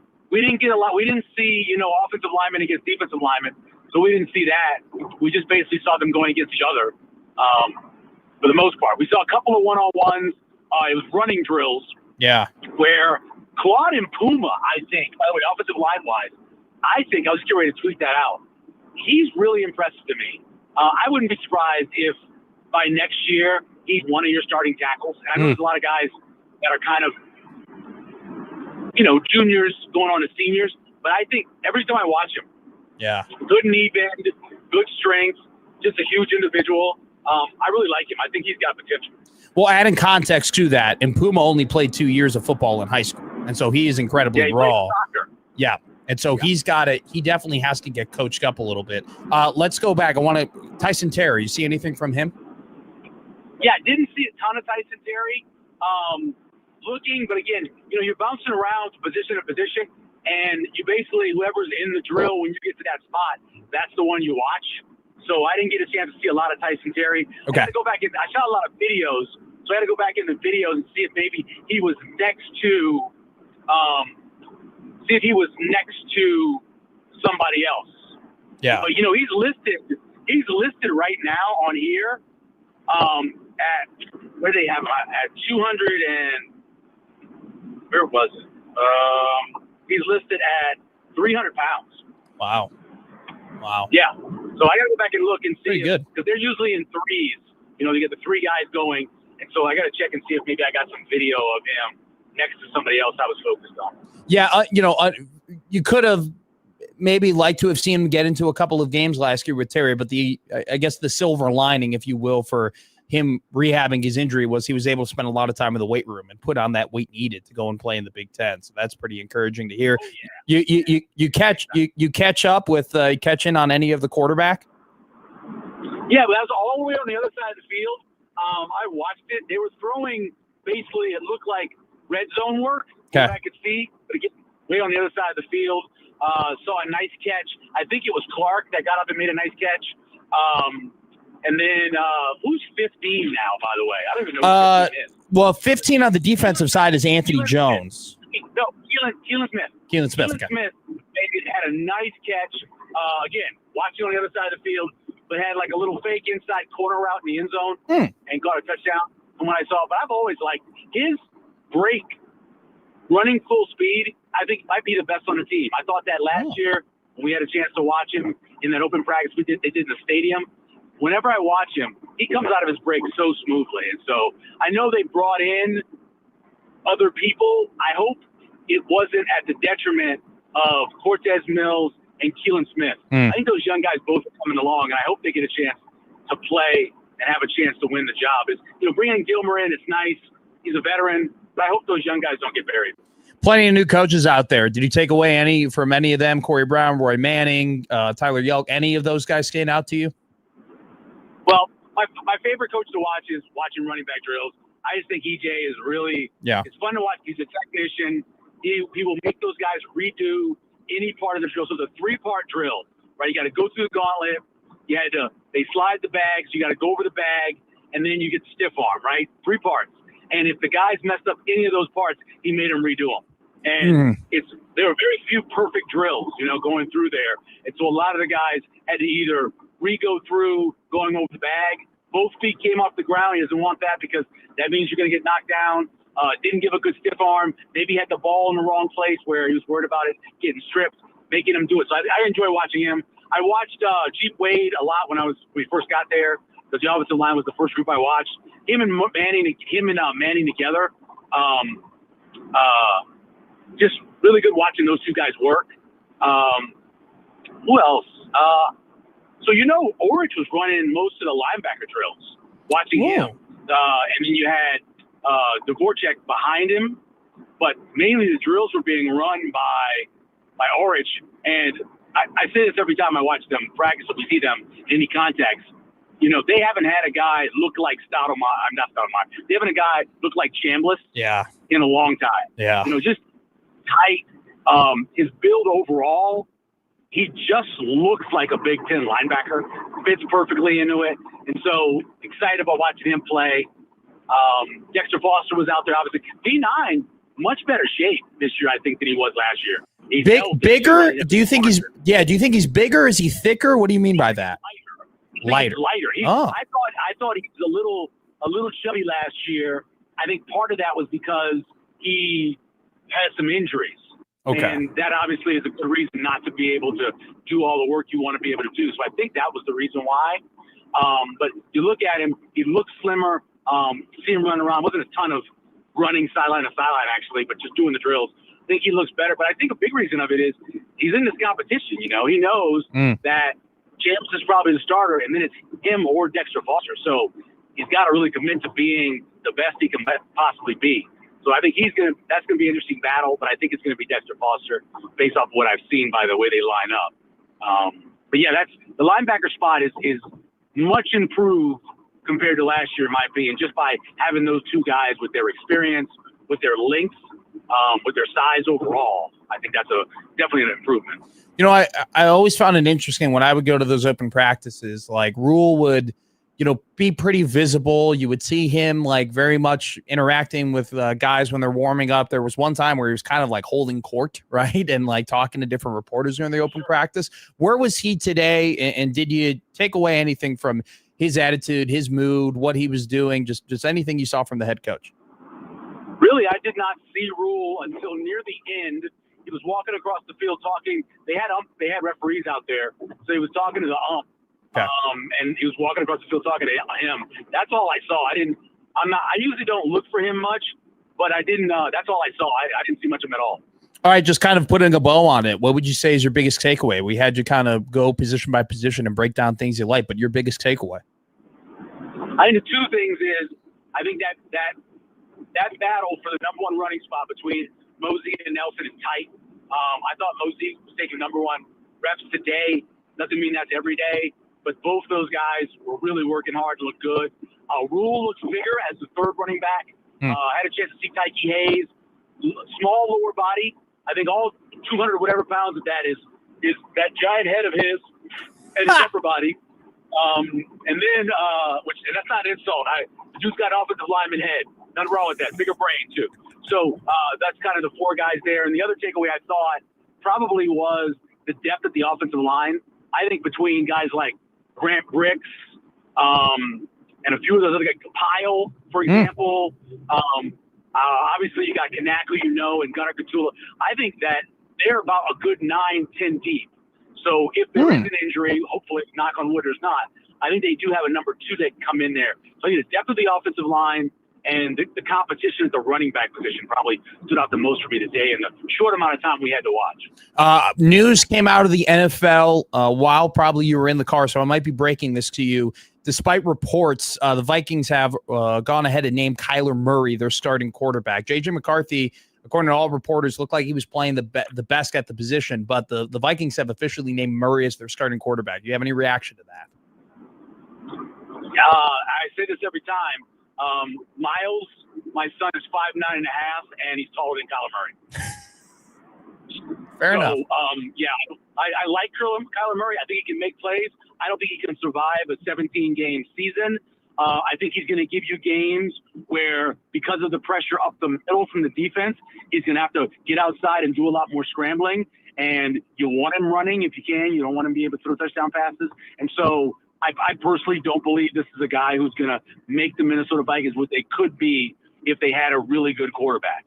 And so, again, I hope they do well. I cheer for Mark Schaefer, but I've never been a Kyler Murray guy, especially if he runs on his toes, which really bothers me. Why are you a Mike Schaefer guy and you're rooting for the Vikings, but you don't root for the Bears and you're a Matt McMaster guy?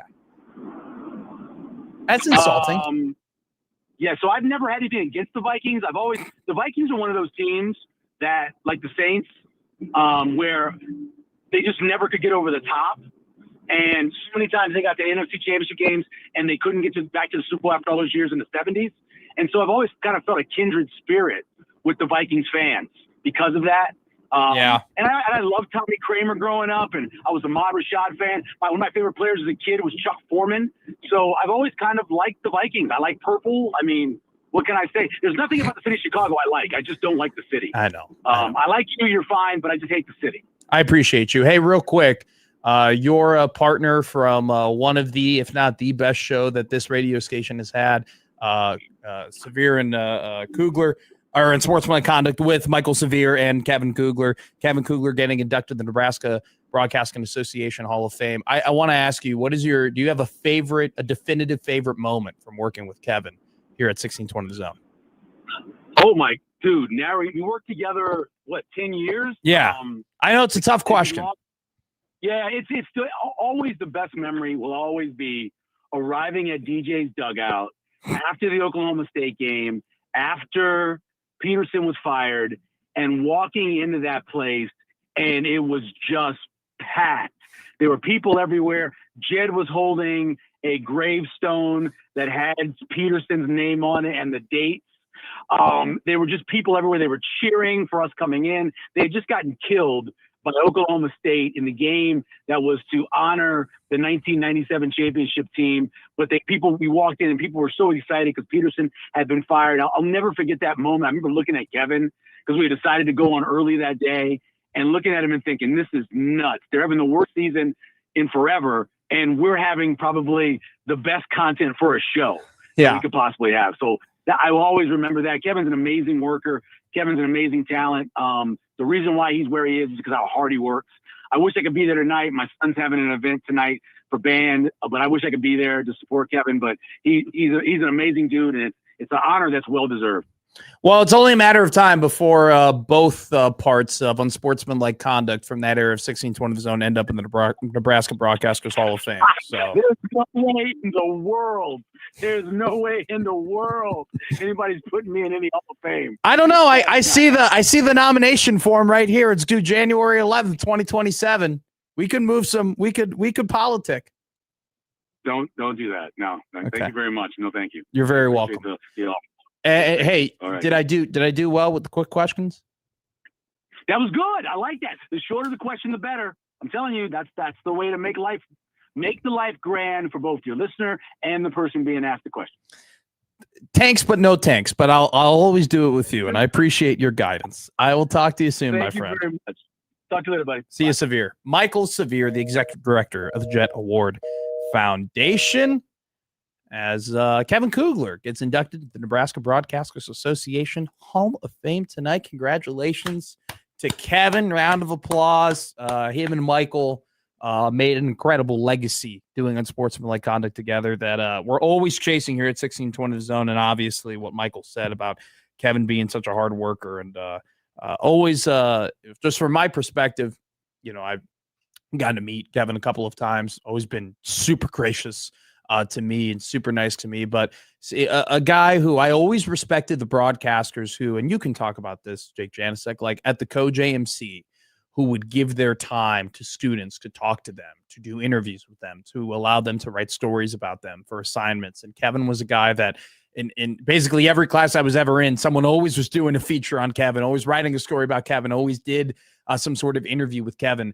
And I think it just goes to show a guy like that who is at the top of the heap when it comes to where we're at in this crazy world of broadcasting. He was always willing to give his time to students to help them out. And I think that says a lot about that guy, says a lot about his character. And it's a great community that this media corps has because there are so many guys who are like that. One of them is Michael Severe, who, funny enough, the guy that I did a feature on, right, when I was a student at the University of Nebraska was Gary Sharp. There are plenty of guys like that who are always willing to give their time. And Kevin was no different from those dudes, despite the fact being on national TV every single week. So congratulations to Kevin Kugler. Congratulations to just everything that he's done in his career. Hell of an honor. And I will be there tonight. So I will shake Kevin's hand and tell him it's the strongest handshake I've ever felt in my entire life. So we'll take a break here. Odd News with Jake Janicek coming up next here on the 1620 Zone Radio Network.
And now we've reached the point in the show where Josh Odson reads the peculiar, the bizarre, the comical, the odd news with Odd Son.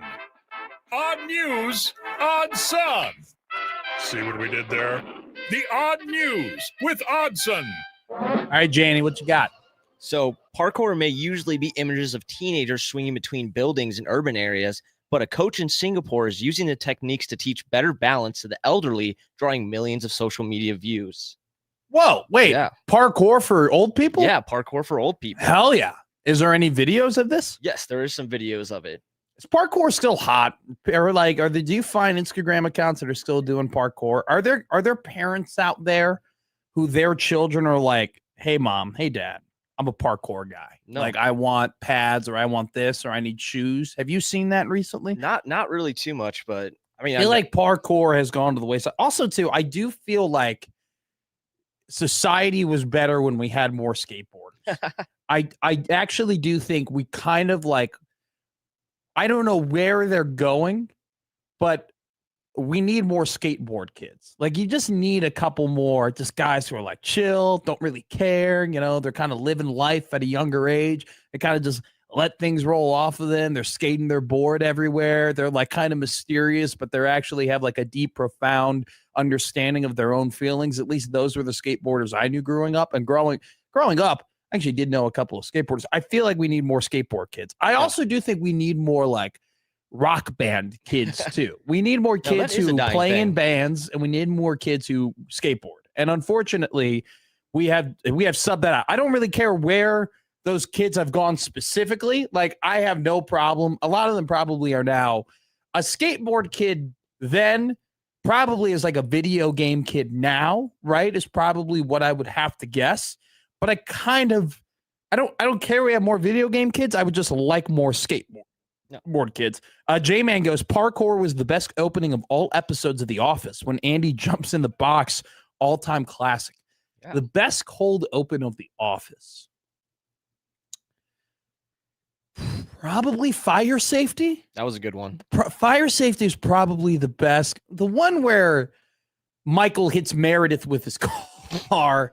That entire episode, too, of The Run, the very long title, The Run for the Cure for Rabies, which has already been cured, and then they get the big check, and so it takes, like, that whole episode is pretty great. That's also the Michael carbo loading before the run with fettuccine Alfredo.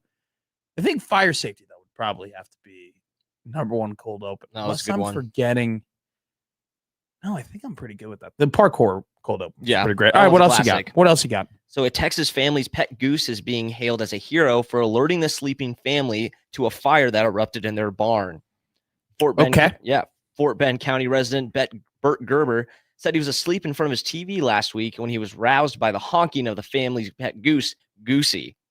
The family's home security cameras recorded as Goosey let out several loud honks while flames erupted in the barn behind the home. And he was able to go out and end up helping out all the animals that are in the barn, and none of them were harmed. Okay, so this is a farm. They have an entire, so it's not just they have a pet goose. Well, no, this is the family's pet goose. It's a domesticated. Yes, a domesticated goose that they have, and started honking. Yeah, that probably is the line, right?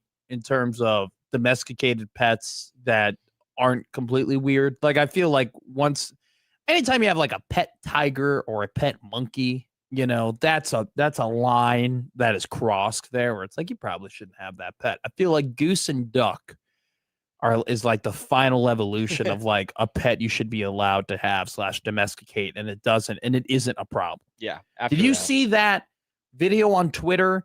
There was a dog that was, I guess, sick or depressed. I forget what it was, but there was a family that had a dog that was struggling, and they had a pet duck, and apparently the pet duck is the greatest thing that ever happened. It's one of the greatest camera pans I've ever seen on local television, where they go from looking at the dog on the ground, who's clearly like, you know, he's an older pup, and then they pan on over to a bush, and behind the bush, sticking its head out, is the pet duck, which looks exactly like the Aflac duck, might I add. So that was an incredible news story. Maybe it would have, I don't know if Odson had on the odd news before, but I think good for the goose. Good for the goose. Good for Do you the know what goose. you call isn't it a gaggle of geeses, right? I've never heard of a gaggle of geeses. Don't you call what's a gaggle? A group of geese is called a gaggle. That's crazy. So if you have a goose, then there's geese, and then if there's a bunch of geeses, then it's a gaggle. Fun fact for you. All right, what's our third and final odd news story? So an Idaho man goes solo for his second Hungry Hippos world record. An Idaho man who teamed up with his family to break the world record for clearing Hungry Hippos went solo to earn a second title for the game. David Rush, who partners with his wife and kids to set the Guinness World Record for the fastest time to clear a game, ended up doing it in 3.75 seconds. Said attempting the solo version felt entirely natural. So, yeah. I know this is the show of world records, but, here's another world record for you. Yeah. This is a dumb one. This is definitely up there. It's next to pee blowing. It's next to longest kiss. Actually, might not be too bad. There was one. I think it was like longest ballroom dancing. I was like, that's just overkill. That's ridiculous. This is definitely up there in terms of dumb world records that we've covered here on the Odd News. I'm a league man, so I like to be in leagues famously. So Tuesday is Dart League. Wednesday is Tiburon Golf League. Another Wednesday. So I'll play golf on my golf league on Wednesday, and then I'll go straight to Kelly and I'll play softball. Right? I like being in leagues. How would you react if your significant other said, "Hey, hon," or "Hey, husband, I am going to my Hungry Hippo League." How would you feel about that? I'd be like, you're going to your what? How do you get into that? Who knows? Other than maybe having but then also too, hypothetically, if I were to have a lot of kids and we were to play Hungry Hippo all the time, I never would say, "Oh my God, I'm great at this game. I'm awesome at Hungry Hippo." I would never think, "Oh, I could do something with this. I could really take this to the next level. I could gain some notoriety or fame by being so good at Hungry Hippo." I would never put those two. I would never connect those dots. I would never put that equation together. I would just be like, "Oh, cool. This game's fun. I'm glad my 8-year-old before they go to bed enjoys playing it." You have the thought to do it by yourself. Yeah, to beat a world record. I've never thought of how do I get better at Hungry Hippo? That's never been a thought that's passed through my mind, or I think will ever pass through my mind. All right, we did a turning point pessimism kind of type deal with Husker football. Let's go a little bit more optimistic, and I'll also tell you what's going on in terms of schedules. Open your ears, Jory Warcola. It's 1620 The Zone.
Don't forget to sign up to the 1620 The Zone Golf Tournament. Spots are going fast, ladies and gentlemen. I'm not joking when I'm saying that. We had a couple of signups yesterday, a couple of signups the weekend before.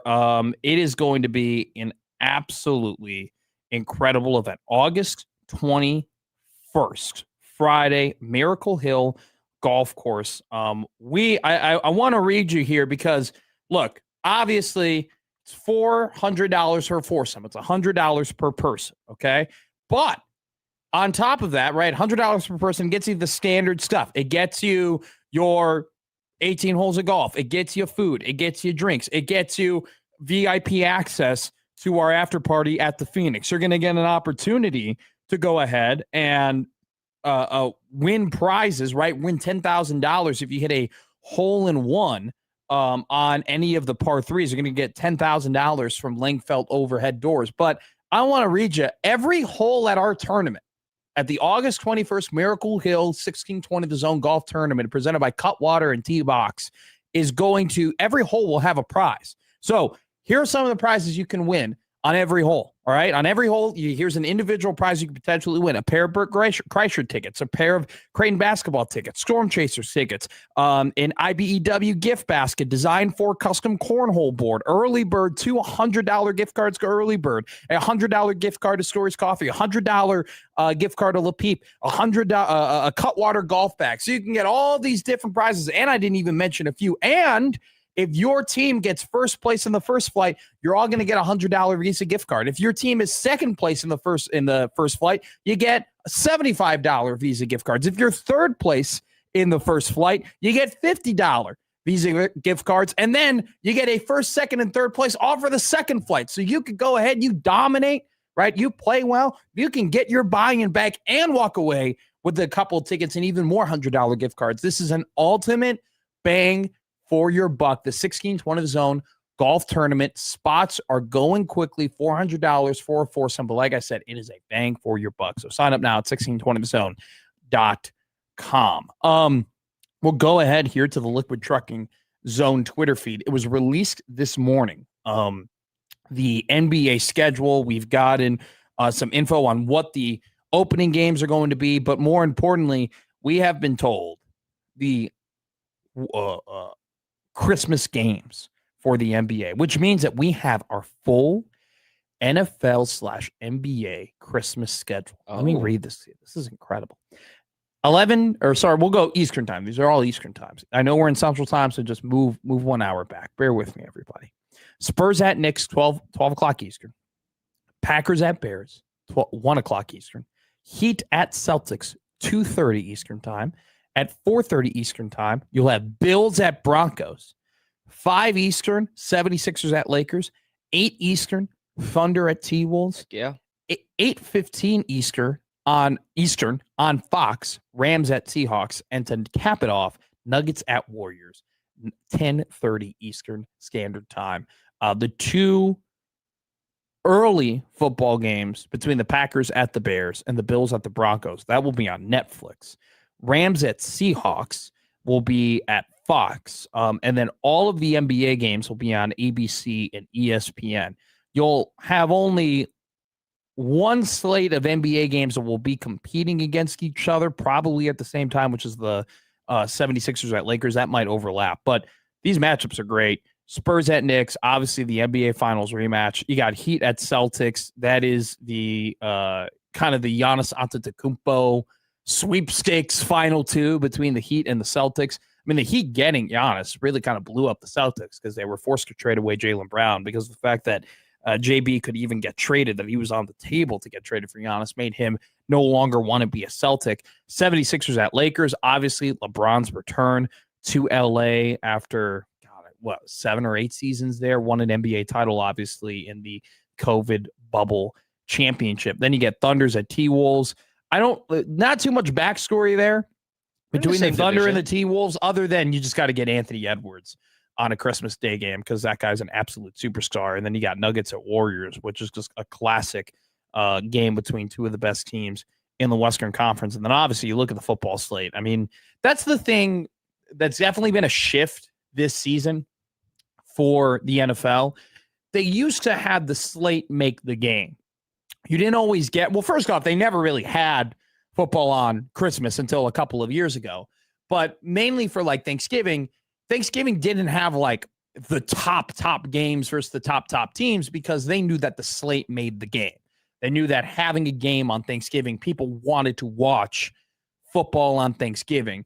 It didn't really matter what the matchup was. And so we've seen this year, a shift from the slate or the game making the specific holiday making the game to now the game is making the slate. And these games they have on Christmas are bonkers. Packers at Bears. That's going to be at Soldier Field. I'll be in attendance for that game. Very excited about that. But then Bills at Broncos, obviously the revenge game for the Buffalo Bills, who went back and I watched some of the highlights of that game a couple of days ago. And I forget about the catch that almost was a catch from Khalil Shakir that got stripped by the Broncos DB that ended up being an interception. And I felt like the debate of whether or not that was a true INT didn't rage on as long as I thought it was. And then obviously the face-off between not only two of the best teams in the NFC West, but probably the two best teams in the NFC, Rams at Seahawks, probably might end up being the two best teams in the NFL. I think undoubtedly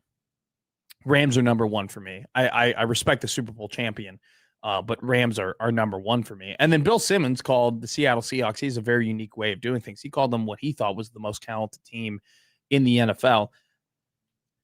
They're really good. Don't get me wrong.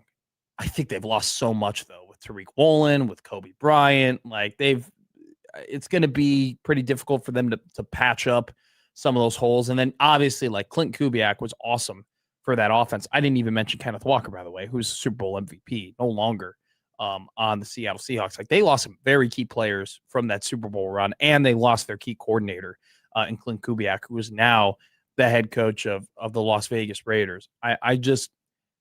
It's hard to doubt the Super Bowl champions, and I love the Jadarian Price pick. I mean, if you've watched Notre Dame football, you will know how electric Jadarian Price can be. And, very easily, if he wasn't running behind one of the best running backs in the country, would have been a superstar elsewhere. But kind of adds to the fact the guy's super explosive. He made his reps count, and he doesn't have as much tread off the tires as other running backs that you could potentially take. I think Price is going to he could be a league winner this year for people in fantasy football. That's the type of, and by the way, like I haven't been watching Hard Knocks, but I've been able to catch clips of it on Twitter. And some of the highlights I've seen is just the offensive staff of Seattle just blown away with that guy's speed and just super, super explosive. Would you like for him to have had more reps? Absolutely. Is there always the nervousness of like, wow, this guy wasn't even the best, on his team in that position? Sure. I still think it was a hell of a pickup for the Seahawks. So maybe, Kenneth Walker no longer being on that roster won't be as big of a deal. But it was interesting to see the shift that Seattle took at the beginning of the season to the end of the season. Their run game was non-existent in the beginning of the season. And their pass game was very much, in rhythm. Sam Darnold, Jackson Smith, and Jigba. And obviously that defense is absolutely electric. But his teams kind of caught on to the fact that Charbonnet and Kenneth Walker weren't performing to their very best at the beginning of the season. They started lightening up those boxes. And as soon as they started lightening up those boxes, started putting less guys in the box to defend the run, that's when they started having some great success. And Kenneth Walker definitely took advantage of that toward the end of the regular season, obviously the playoffs, and did some more damage catching the ball out of the backfield than maybe people give him full credit for. So anyway, though, hell of a Christmas slate for the Seattle, or for both football and basketball. We talked about Husker football. We'll continue to talk about Husker football with Tim Verghese, who will be our next guest joining us around 12:22, 12:23. We'll talk to Timmy V from Inside Nebraska and Rivals. Tim was there at open practice, so we'll get some of his thoughts and some of his breakdowns, seeing more and more clips on Twitter. We talked about your turning point from optimism to skepticism, if that is what your journey has been for Nebraska football, from the beginning of the Matt Rhule era to where we are now in year 4. And we had some interesting answers in terms of games, right? Some people started to lose a little hope during the Indiana game. Some people started to question Rhule's ability to evaluate the quarterback position when he went all in on Jeff Sims and he ended up failing, right? There were some interesting points. I brought up the 2024 UCLA game, which the mind-boggling play calling that took place toward the end of that game that eventually, ended up in Marcus Satterfield losing his job as the OC for Nebraska football. And that obviously has been now taken over by Dana Holgorsen. I will like to say this, though. As much as I might get accused of fear-mongering with the schedule, which I think is a ridiculous statement. I'm just clearly stating who they're going to play this season and the fact that those teams are very, very talented. And Nebraska will more than likely be underdogs in 6 of the 9 games they play this season in the Big Ten. I will say that if you want to point out turning points of the past, I think it would be very foolish of me and unfair of me to not point out that they have plenty of opportunities to do the opposite of that. They have plenty of opportunities this season to turn you from, hey, I'm skeptical to I'm optimistic. I think that if they're able to go on the road again on a Friday, short week, beat Illinois, especially with Illinois, what they've accomplished over the last 2 seasons, 19 wins over SEC opponents in their bowl games. Like if they're able to go and beat Illinois, you're going to go, whoa, okay. Hey, that's a big one. That's impressive that you can go on the road. You can beat Brett Bielema, and you can beat a team that is super physical, super disciplined, and does the things that you had weaknesses handling last season. If you can beat Washington, especially beat a ranked Washington team, and I know we've had a little bit of discourse with some of our guests about the whole, hey, the winless streak against ranked opponents. Like, if you go back and you look at Colorado, they beat them in 2022 and 2024 rather, and they were ranked at the end of the year. Like that should count. Like some people have kind of pushed that off, regardless of whether or not you value that or not. It exists. It exists. Okay. It exists. And there are a lot of programs that you would like to be like one day that go ahead and beat ranked teams when they come to your place and they play at your home. And if Nebraska is going to be like those teams they want to be like and compete with those teams at the top of the Big Ten and the top of college football, they eventually are going to have to beat teams that have a number next to them. That's how this works. That's how the college football playoff works. If you want to win in the CFP, if you want to get to the CFP, if you want to be considered for the CFP, you got to do it by getting quality wins, which include being ranked opponents. I think if they were to beat a Washington team that I think is going to be pretty good this year, if they can just kind of keep the core together in terms of not letting the offseason distractions actually affect them in season. If they can do that, I think Washington will be good. If Nebraska were to beat a team like that, probably end up being their best win of the Matt Rule era. So I think that is a turning point opportunity for them. And then obviously the Indiana, Ohio State, Oregon games are massive opportunities to turn you the other way. And, we'll see. I mean, I am a big believer in Oregon. They were a good team last year, but a younger team, and they brought back a lot of guys from their roster to play for them this year. Additionally, I think Dante Moore, one of the top quarterbacks in the country, could be a guy that very easily is the number 1 overall draft pick next season in the NFL draft. Ohio State, they are the coaches poll number 1 preseason team in the country. Granted, they lost a ton on the defensive end and losing first-round draft picks like Arvell Reese, like Caleb Downs, like Sonny Styles. Sonny Styles, by the way, is wowing people currently at the Washington Commanders training camp, just to add. But it's one of those things where Indiana, national champion, it's going to be the second time that a team who had won a national championship or ended up winning a national championship is going to be at Memorial Stadium playing against you. Whether it be a win or whether it be just a super competitive game, those are 3 prime opportunities to show your growth, to show your player development, to show how far you've come from last season to this season. And those are 3 teams that are all minus money, to make the college football playoff. That is your time to show, hey, we have an experienced team. We have a team that we retained. We have a team that believes in our coaching. We have a team that believes in our culture, and they took those strides. And so, this, you want to say, looking at the schedule and pointing out that they probably are going to end up being underdogs in 6 of the 9 Big Ten games that they end up playing. You want to call that fear mongering, fine. But the spin zone that you can use in this conversation, and the conversation that Matt Rule often has with recruits, is look at the opportunities that you have. So, we could sit here and I could sit here and say, hey, these are the turning points that made me go from optimistic to skeptical. But look at the schedule, man. Plenty of opportunity to flip people the other way. Plenty of opportunity to show people the growth that you made. And I really do think that you were to ask me right now, Nebraska versus Illinois, who do you think is going to win that game? I think Nebraska's got a pretty good shot at winning that game. And the game, though, that they're going to play before that Washington game, like, that's going to be a really big one, man. And if they can win that Washington game, they carry that momentum into the Illinois game. They win the Illinois game. They carry that momentum into a Rutgers game where you're going to be the more talented team. I think that stretch, that Washington, Illinois, Rutgers stretch, is kind of the season-defining stretch. That first stretch in the beginning where you get Michigan State and Maryland, that will set the vibe of the season. That will set the tone of the season. But your money is really going to be made there in the last week of October and the final 2 weeks, or the last week of October and the first 2 weeks of November. That's where your money is made. I think you'll lose a little bit of expectation in the Oregon-Indiana game, but momentum carries momentum, right?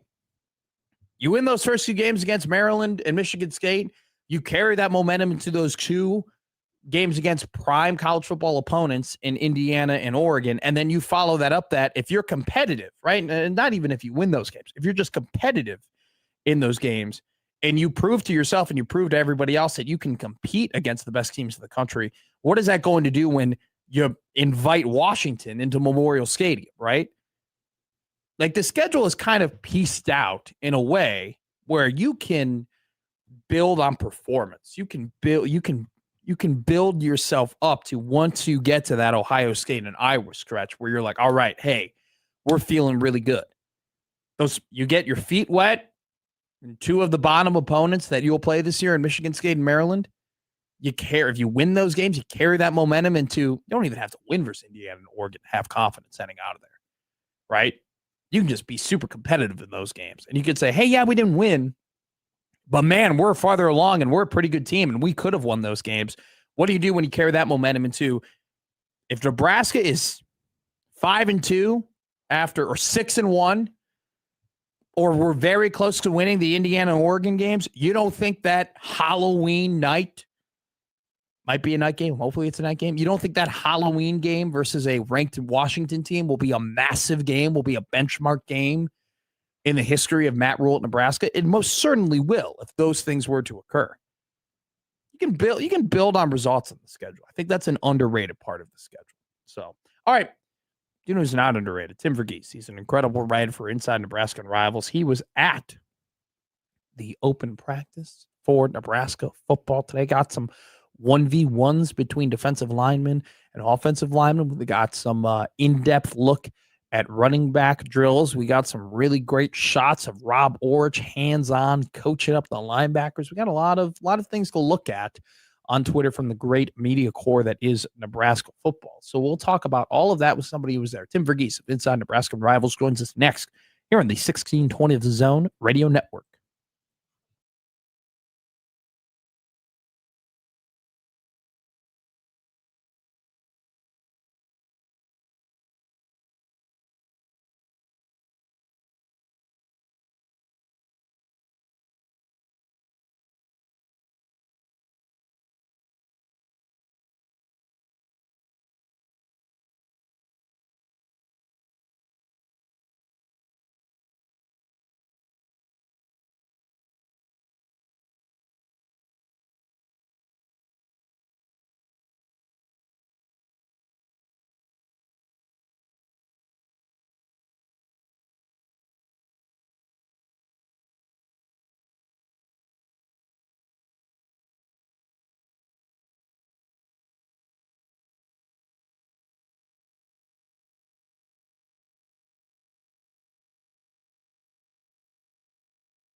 Everybody's desperate for football. That was made true when the Hall of Fame game between the Carolina Panthers and Arizona Cardinals drew 7 million people, which, by the way, that preseason game, the Hall of Fame game, was the most watched Hall of Fame game since 2017. And it was more viewed than any MLB game this season and any NHL game last season, which includes the Stanley Cup Finals. So people are ready for football to be back. And somebody who was watching plenty of football today in Lincoln at the Hawks Championship Center. What a great facility, by the way. They've been able to really add some interesting elements to it. It was Tim Verghese from Inside Nebraska and Rivals. Timmy V, how are you, my friend? Hey, how are we doing? Doing good. Doing good. I appreciate your coverage and content, my friend. I very much enjoyed watching your videos and breakdowns of the open practice in Lincoln. Yeah, it's been good. It was good to get out there. It was a little hot today, but good to get out there. What did you make of Rob Orich coaching the linebackers really hard in drills? That was a video I saw him really kind of putting his getting his hands dirty, putting his knuckles literally deep into the pads of players, demonstrating, what they're supposed to do. What did you make of his hands-on training as a defensive coordinator with the linebackers during this practice? Yeah, so we just talked to Orich actually, and so interesting enough. We knew this. I mean, his defense, how important the linebackers are in it. He's a linebackers guy himself, and so I think for him, it's just more so when you're installing the system and trying to put this all in. It starts there. It starts for him at the second level. Those guys, Chambliss, Foster, the guys around him. It starts with them, and I think for him, he talked about it, but he's still a coach who likes the development side of things, wants to be hands-on in that sense. Linebacker is his position of home, but he roams. I mean, I know he likes to be around, and he talked about how Dvorak is given him the comfort to take, or has been able to take over the linebacker meetings, and given Orich that Freed would kind of jump around a little bit in meetings, but in practice, he's always going to be hands-on with linebackers. It's a good thing. I mean, look, it's a position he knows well. I think it's a position he's developed well, and it's a position that, for him at least, I think he's pretty excited about what this group can be for Nebraska this fall. I saw a video that you posted of Claude Puma, the Mount Carmel offensive tackle, the 4-star tackle from Chicago, who only played 2 years of high school football before eventually finding his way onto Nebraska's roster, which just speaks to his length, his size, and his athletic ability. He had a very impressive rep that I saw. I don't know who number 44 is in the roster off the top of my head, but Whittington. That's Whittington, and that's the fast twitchy guy, right? That we're all talking about. And Puma is just able to kind of wrap him up and turn his hip around the corner and box him out from the running back. Just your takeaway from the young man's performance at practice that you saw. He's growing, and that's really exciting to see. No question with him coming in is always going to be how fast he's going to be able to pick this up. How fast is he going to be able to work on his technique when Nebraska took his commitment and really started pursuing him before his senior season. And, we kind of got to see him develop. The big thing for me with Claude coming out was he needed time to add weight to his frame, which he did as a senior. And I think maybe added a little too much. His frame is in an interesting spot. But more than that, I think he needed time to work on the footwork. He needed time to work on his knee bend. He's so big and athletic. There's just little things with the technique that needed work.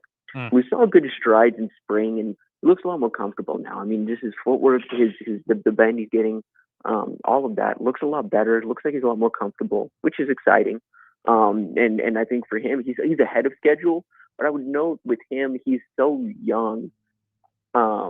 He is so young, football young, that it's going to take a second. It's going to take, I still wouldn't have, even though, again, relatively ahead of schedule, would not expect much of him this fall. But down the line, he's coming, and worth noting as well, Nebraska wants this guy to be a left tackle. They want him to be a left tackle in this system. And so that's just the sense I've gotten. He was working left tackle footwork today. And so for that, it's just going to take a little time. If they want him to be a bookend, ideally for multiple years on the left side of the line, got to develop him. I mean, he's the guy that we're hypothetically talking about protecting Trey Taylor, the 5-star quarterback in the 27 cycle. So need to make sure his development is on track. And so, there's no pressure on him in year one, but I think overall encouraged with the strides he's making. An offensive lineman you took a video of that we will see plenty. We assume we'll see plenty of him in the fall is Paul Mubenga. And the rep you posted, it's impressive. He's quick off the line. He gets under the pads of Riley Van Poppel. He's got some really good drive. Hand placement was really good there. Was that the type of reps you were seeing from him consistently? We're hoping to. I mean, here's the thing with him. So coming in, the question with Paul has been just the consistency. You know, you go back and watch his LSU tape. You know, the quickness off the line is relatively inconsistent. The power he generates off the line is pretty inconsistent. But when it hits, when it all comes together, it's impressive. He's a good athlete. He's someone who pairs good athleticism, I think, with legitimately like mauling power when he gets his hands on you. But like I said, that was inconsistent. We've seen more. It's been in limited growth. We've seen more consistently talking to sources. He's been one of the more impressive of the transfer additional lines. He's been a pleasant surprise for me of the transfer line addition. You know, I kind of knew what to expect with Brendan Black. I think he's someone who's kind of plug and play. I had my questions with both him and Tree in terms of adding those two, but knew what we were going to. Knew we were kind of getting with both. Mubenga's, I think, the strides he's made since joining the program. He's been very open to coaching. I think he's been very open to what's being put on him. What the challenge he's going to have to take this year. I think for him, it helps getting to play. Next to Justin Evans, next to Elijah Pritchett. That's all helpful for him. And so, long term, I think he's someone who has a chance to really help himself this year, make himself some money potentially, in terms of helping his draft stock. So a guy I've been pleasantly surprised with, and I like where his frame's at right now, and he's holding up well in practice. I noted this on X, but Nebraska's at a point now where they look Big Ten ready on both sides of the line, and it hasn't necessarily been that way in previous years. Yeah, I was going to ask you, like, in relativeness to what you've seen last season, just teams across the country, where would you put Nebraska's athleticism on the offensive line? Would you say it's a plus? Would you say it's kind of in tow where a lot of teams are in the P5 level? Like, where would you put their overall athleticism on the offensive line? I think the combination of size and athleticism along the offensive line I would say it's up there with in the Big Ten and the SEC, probably again in the top half of if we were to combine the divisions, probably in the top half, not necessarily the top half. I mean, the top end of every conference. Well, I mean, the Power Four conferences, specifically SEC and Big Ten, they're very deep and they're athletic. So, up there with, but I would say, for the first time in a while, it feels like Nebraska can go 2-3 deep at multiple positions along the offensive line. Feels like the defensive line in particular, especially compared to last year's size. Sure. There's improved size there. There's also we kind of noticed it. I like in spring, for example, felt like Dylan Parrott was one of those guys that, hey, keep an eye on Dylan Parrott. He's one of the few guys that's 300 and looks the part along the interior. Like, he's going to be someone to watch that. There's plenty of guys now that match him from a frame or look better from a frame standpoint. I mean, David Hopkins done good work to his frame. Sewell Lafotu's done good work to his frame. Jasir Whittington has done really good work to his frame. Tyson Terry, Malcolm Simpson all look the part. So they have a D-line now. Rob Orr just mentioned they want to be 6 deep along the interior. I think they're getting close to that. I mean, they have 6 plus, I think, at this point. I trust Dylan Behrman on the north side. First time really getting eyes on him in live action at Nebraska. Probably going to need to lose a little weight, but plays with some natural leverage, plays some natural power that you like to see, obviously, and someone who is going to be hard to keep him off the field, especially if he gets his weight better in check. I saw some things, in terms of, hey, running back one, and we got to see Hayes, and we got to see Rule, and I know where I'm going with this. Like, for me, Tim, they are going to play at least 2, probably 3 of these guys every game, right? Like, they are going to RB by committee, okay? And so I'm not necessarily obsessed with who's RB1 out of camp, because all these guys are going to get plenty of opportunities, in the first 3 games of the year, especially because you're playing those non-P5 opponents. Do you think this camp for the running back room is more so who puts themselves on the inside track to eventually be the top carrier for those Big Ten games? Yeah, it's something like that, but it's also we talked about the diverse skill set in that room. I think it's also about figuring out where guys go. I mean, sure. It's one thing to just find the inside track, and I think I would say at this point, just from what we saw, it feels like Jamal Rule, Isaiah Mosey, are the 2 guys I would give the inside track to. Potentially ending the year leading the team in carries, but beyond those 2, it's the I think they need to figure out, okay, where does Quentin Ives fit in? Because his skill set's a little different. Where does, obviously Mosey, because his skill set's a lot different, but all those guys, what does the offense look like with these guys? Can you get multiple guys on the field at the same time? Isaiah Mosey is someone who I think is pretty scheme versatile. He can line up in a few different spots regardless, and you can keep him on the field with Makai Nelson, with Jamal Rule, and so I think that's what fall camp's going to be about for these guys is just figuring that out, because I think they have 3-4 guys that are good to play. Tiki Hayes is the smallest guy in the room, and he looks like the smallest guy in the room. It's not a bad thing, but that just is what it is. Do you anticipate that Mosey just might get the most snaps because of the versatility they can use with him in pre-snap, just in terms of where they line him up and what? Think about that. Yeah. As you think about that room, that's been a thought that's crossed my mind. I do think he's someone that we just end up seeing a lot more of because of, again, he's someone you not necessarily can't really take off the field, but he can stay on the field. He can work in that role. I just think that, because you and I have talked about this and the evolution of NFL offenses. I just love running backs you can line up in the slot, and defenses just don't know. They don't know. Hey, this guy can run a quick dig. He can run a curl. He can run it out, or he could motion back into the backfield, and all of a sudden we have to shift where our assignments are. And then they snap the ball, and all of a sudden, if the offense is where they need to be, they can find a quick matchup. I think that his pure versatility, it's so interesting to me, and I can't wait to see what happens with it throughout the season. I'm curious as to is it, I don't know, this whole the whole running back battle, I'm not buying into it as much because I think they're going to be super creative with what they do with them. Yeah, I agree. I don't think it's as much of, you want competition, you want these guys to be competing every day, but I believe we're going to see 3, potentially 4 backs pretty consistently throughout the year in relatively different roles. They won't all be used the same, and that's fine. That's perfectly fine. That's not a good thing, may not be, or not a bad thing, may not be a good thing. We'll have to see how it kind of plays out in the season. But yeah, I don't get the sense. Maybe Nebraska gets there. Maybe that's just what happens is they do end up settling on a bell cow. I just don't get the sense right now that's what they want to do or aim to do this fall.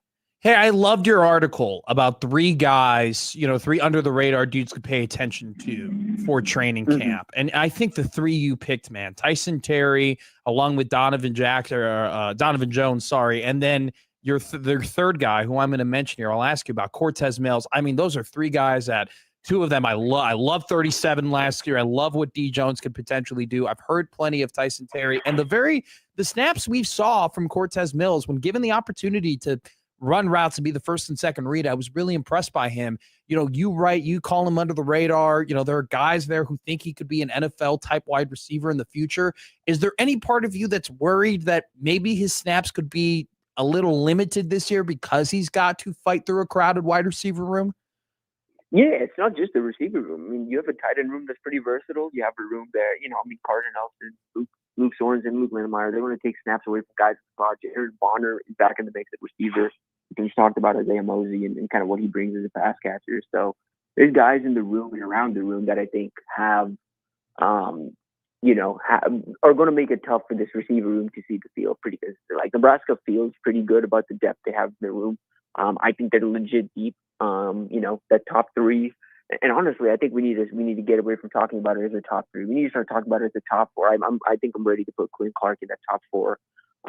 But behind those guys, I think it's a competition. It's pretty feisty still. I think Bonner's in the mix. It sounds like Larry Miles, when healthy, could be in the mix. Cortez Mills, Keelan Smith, some guys there who that's the receiver spot, 5th and 6th spot. It may not be a whole lot of snaps every game, but it's one of those things that it adds up over the course of the year. And unfortunately, that guy 7th or 8th on that list, you might be looking at the transfer portal at the end of the year. That's just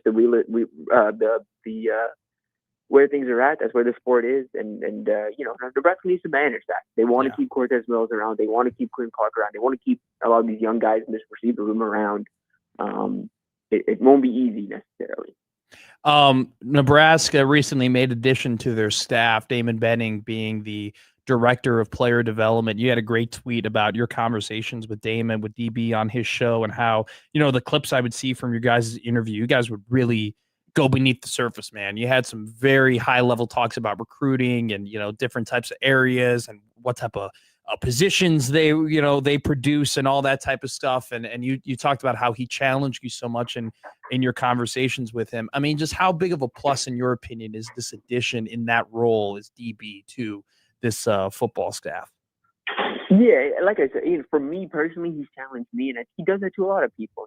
I think he challenged people to think beyond what they're already thinking, and that's obviously awesome. And it's helpful to have a guy like that in any room. The biggest thing for him, though, and you see it with him when you get around Westside, when you get him around Micah, and you get him around, even when he's on, when we're on campus, we were at Battle of the Boneyard last month, and he's just hanging around. He's happiest when he's around players, and I think he's someone who, his own journey, what he's dealt with, the players he's also been around too. He's had all these different interactions where it is helpful it is a real help, and what you want player development to look like on and off the field. It is almost Damon in a way. It's sure. That's what you want those guys to be longer term. It's that's the lives you want those guys to lead when they leave your program. And so for all those reasons, I think it's a great addition. I'm obviously happy for him. I'm excited for him. I know he's excited. We saw him out there at practice. He's excited. So, and like I said, he's a good voice for these players to have, someone who, again, knows the noise well. I think it's really important for programs to know their place and understand the media markets they're in. Damon understands the media market better than anybody, as good as anybody. And that's important. It's important to know who you're catering to, the audience you're catering to. It's also important to know, like, okay, how do we manage this situation from a PR standpoint? How do we manage this? And he knows that. He's worked, he's been on both sides of this at this point, kind of been a weird middleman in a way for a few years now. Yeah. And it's a good thing. It's a good thing now that he's on this side and he can kind of help them in a lot of different ways. Sure. Tim Verghese of Inside Nebraska and Rivals joining us every Tuesday here on Middays with Matt. Appreciate you, my friend. Great videos. Great job covering that open practice. Good. Of course. Hey, I appreciate you. Of course. We will talk to you soon, my friend. Great point there by Timmy V. Like you want a guy who kind of knows both sides of how players are and what they react to and what means a lot to them. And you coincide that with this media market and what this media market likes and what this media market likes to talk about and what we react to.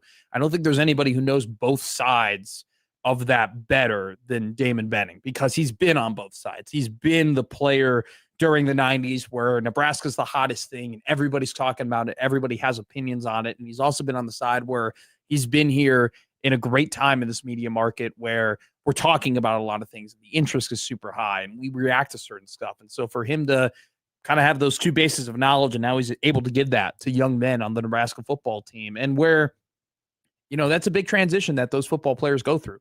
The spotlight always being on you. People always having opinion on your play. People always having opinion on what you do. It's different here than it is a lot of places. And so for him to have that role, to have that knowledge and be able to give to his players, along with other things, right? That it's not just, hey, how do you handle the media? That's just only one slice of the pie that Damon will be doing there. But really do think it's a good addition for that coaching staff. All right, let's take a break here, do a little football training camp update, and then we'll talk about Nebraska volleyball at 1:00 here on Middays with Matt.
Hit it, Jake.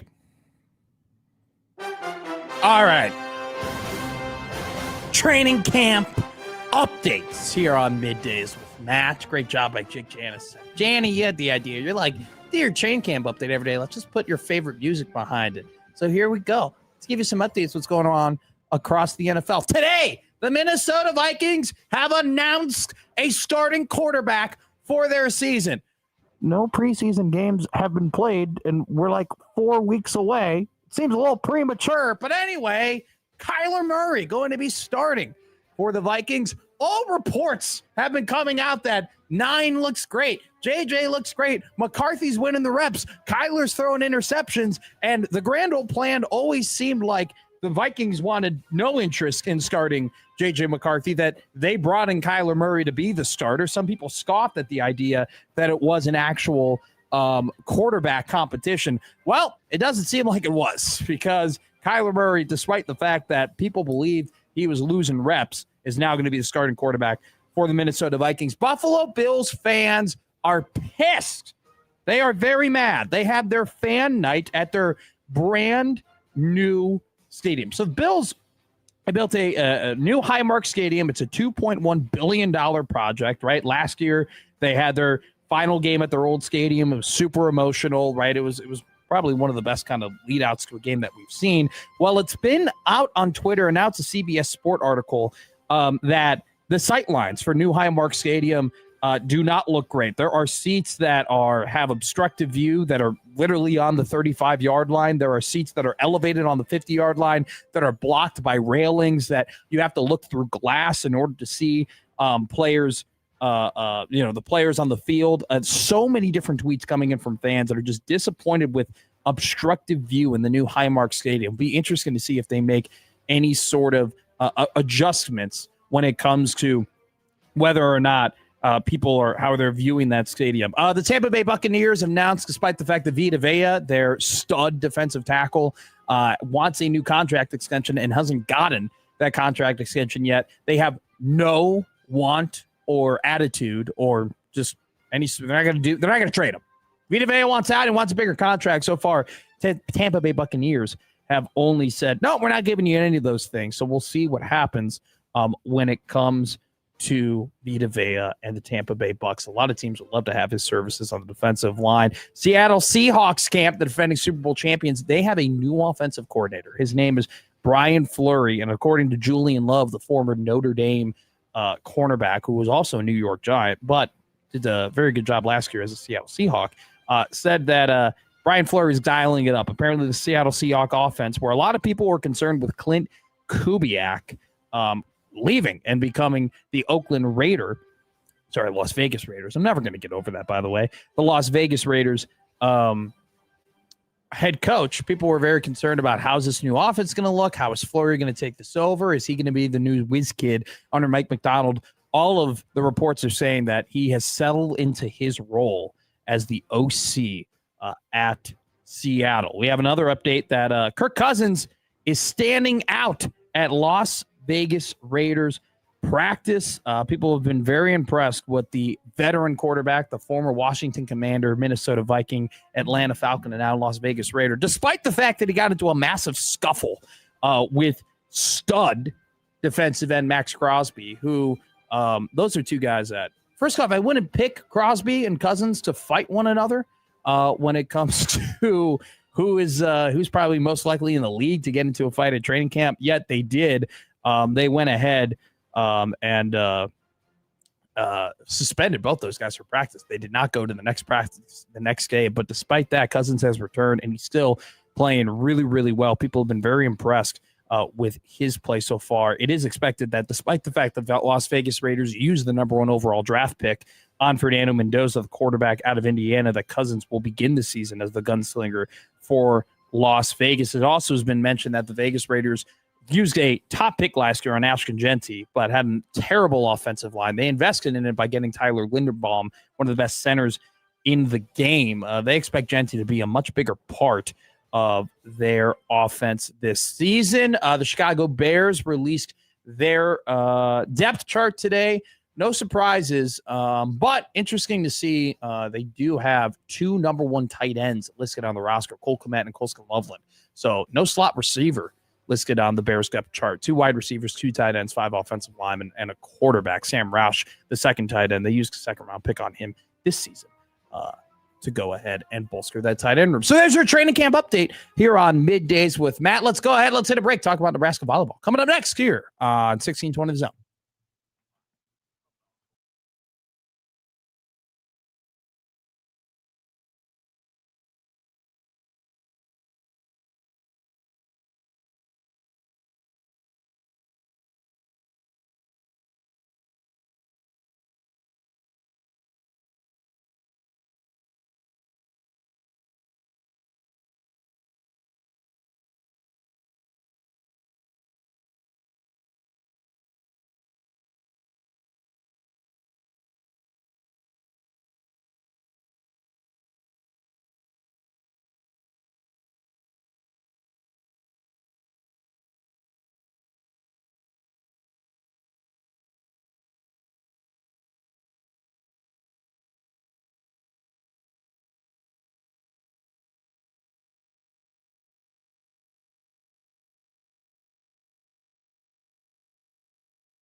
Hey, we want to give a big shout out to one of our favorite listeners and one of our favorite guys who's been such a great supporter of 1620 The Zone, Old Man Doug at Equitable Bank. Never forget to email us at the Equitable Bank Zone inbox where they take banking personally. We'll actually read some emails from the inbox in just a second, but we want to let you know that we are going to be out there at the Equitable Bank in Elkhorn, who they are celebrating their 5th anniversary at their Elkhorn location and their 20th year in Omaha. It's going to be an incredible event Friday, August 14th, 2112 Pierce Street. It's next to the Family Fair at 201st and Pacific. They're going to have some putt-putt going on over there from 10 a.m. to 4 p.m., a bounce house from 11 a.m. to 4 p.m., and a churro truck from 11:30 a.m. to 1:30 p.m. And don't forget about the Dunk Tank, also known as Dunk-a-Doug, from 1 p.m. to 3 p.m. We are asking for a donation of a non-perishable food item or a personal care item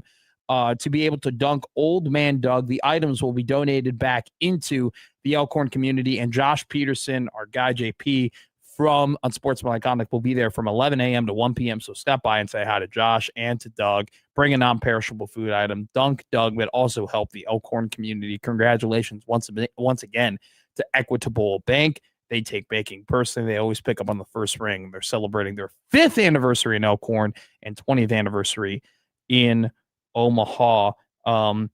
Had a email from Sean. He wanted to remind me that the Vikings had gone ahead and named Kyler Murray as their starting quarterback. We did have an email from John who actually wanted to give you an odd news story, but we're not going to do that. I'm just going to read this story. I saw this earlier in the day. This is a new irrational fear I have unlocked. We talked about some of my irrational fears yesterday that had to do with literally had to do with the one I'm about to read you. I'm afraid of exotic animals being in places that they're not supposed to be in. Okay. A zebra running on a street, a gorilla in a neighborhood. Okay. Like, I am not a fan of these. Whenever I see, hey, a truck spilled happened that was carrying a bunch of monkeys and they all spilled out and now they're ravaging a town. Like, that freaks me out. Whenever we have this animal, this lion, this mountain lion escaped the zoo, that now they're out and about town. That freaks me out. Okay. It's never happened to me before when I've been in an area like that. But if I were in an area and we happen to be next to one of the greatest zoos in the world, if there ever were to, the fine people at Henry Dorley Zoo, if an animal were ever to somehow escape from there, which I doubt would ever happen because they actually know how to run that facility at a top of the line, way. But let's say hypothetically, miraculously that happened.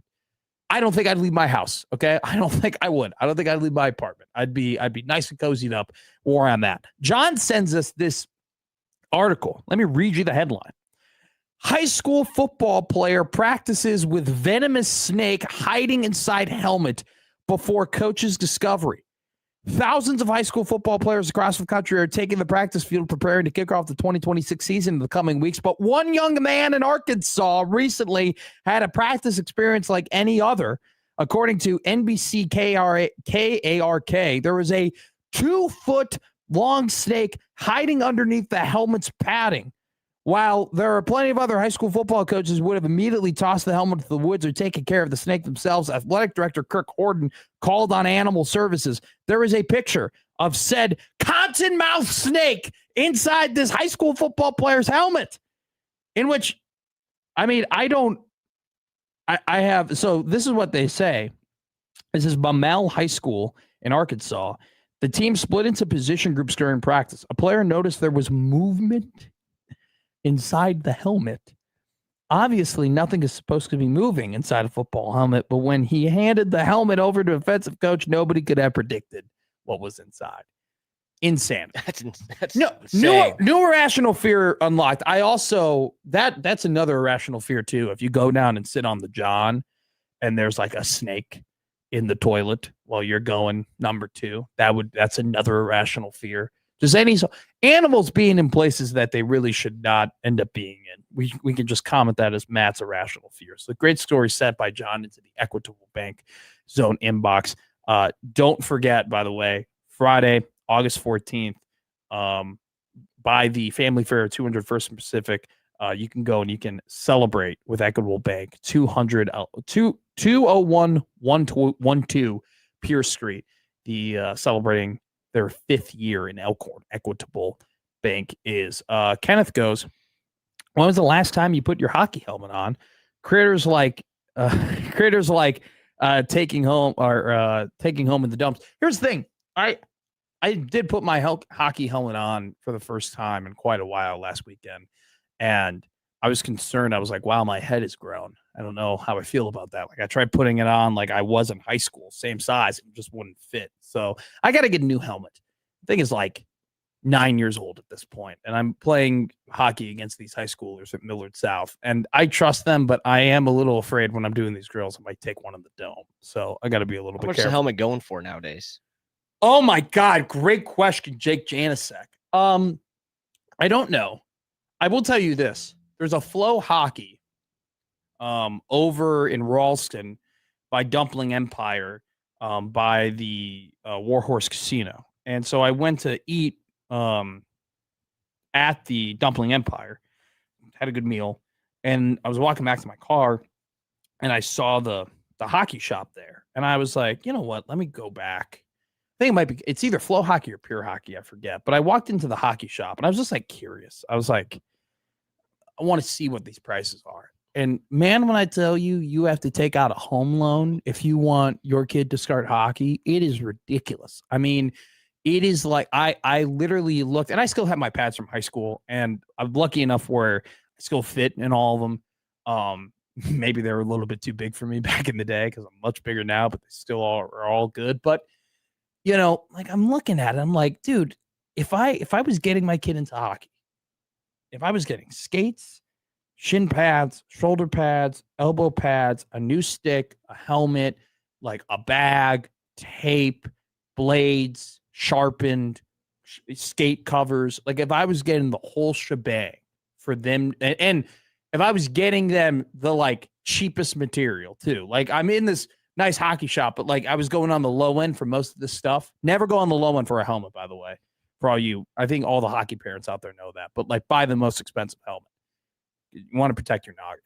But like, I was looking through, and they have a great job at that hockey shop. I think it's Pure Hockey.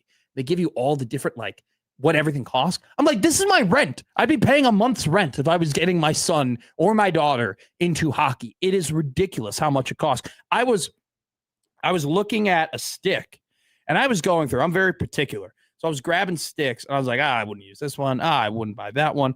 I wouldn't buy half those sticks that they have. I'm very particular. And I grab one. I go, oh, my God. Like, this is it. Like, this is perfect, strong, nice tack, right? Like, it doesn't have some now hockey sticks that have like a triangle grip. I'm like, get the hell out of here. This was square. It was sturdy, little light, felt a little flexy on the toe, which I liked. And I look at the price tag, it was $350. And I was like, I'm going to promptly put that back before I do something to this thing, and I'm on the hook. So, yeah, if you want to start your kid in hockey, there's a barrier for entry, and it has a lot to do with dollars and cents, and it's absolutely ridiculous. All right, let's get off the hockey talk. Let's get on the volleyball talk. People want to talk about Nebraska volleyball. Came out yesterday that they are the number 1 ranked team, according to the AVCA rankings. Able to do a nice little event with I-80 over the weekend, the I-80 Club. And Lincoln Arneal was speaking there, so I was able to hear Lincoln. You know, he's got the Volleyball Skate podcast, one of the best podcasts, not just in Nebraska, but literally in the country when it comes to covering volleyball. And he had a great talk, at that event, and heard Lincoln say, I expect Nebraska to be number 1 and Texas to be number 2. That's probably what people expect. And so that's ended up what it being. Nebraska, the number 1 team in the country. Texas, the number 2 team in the country. Nebraska is set to play Texas earlier in the year at the Players Era in Las Vegas at T-Mobile Arena, August 30th, where it will be the 7th time that Nebraska will be in a number 1 versus number 2 matchup in their program's history. The first time they played, they were in a number 1 versus number 2 matchup was against Stanford in 1995, where they ended up losing that match 3-1. The last time that they played a number 1 versus number 2 matchup was that very famous, historical even game at the Devaney Center between them and Wisconsin. I believe it was the first time in a decade they had beaten Wisconsin. I was at that game. It's the only Nebraska volleyball game I've ever been to. That was back in 2023. By the way, this info all brought to you by Caleb Henry, a great tweet that he tweeted out there. So shout out to Caleb, Caleb Henry on Twitter. Also, congratulations to Caleb. Had a new kid, a new child, Atlas Alexander Henry. One hell of a name. So congratulations, Caleb. But his great information, this will be the 7th time that Nebraska is in a number 1 versus number 2 match in program history. Their first 10 days of the volleyball season is absolutely bonkers for Nebraska volleyball. So they begin their year under the lights, Arlington, Texas, AT&T Stadium, an NIL event versus Florida.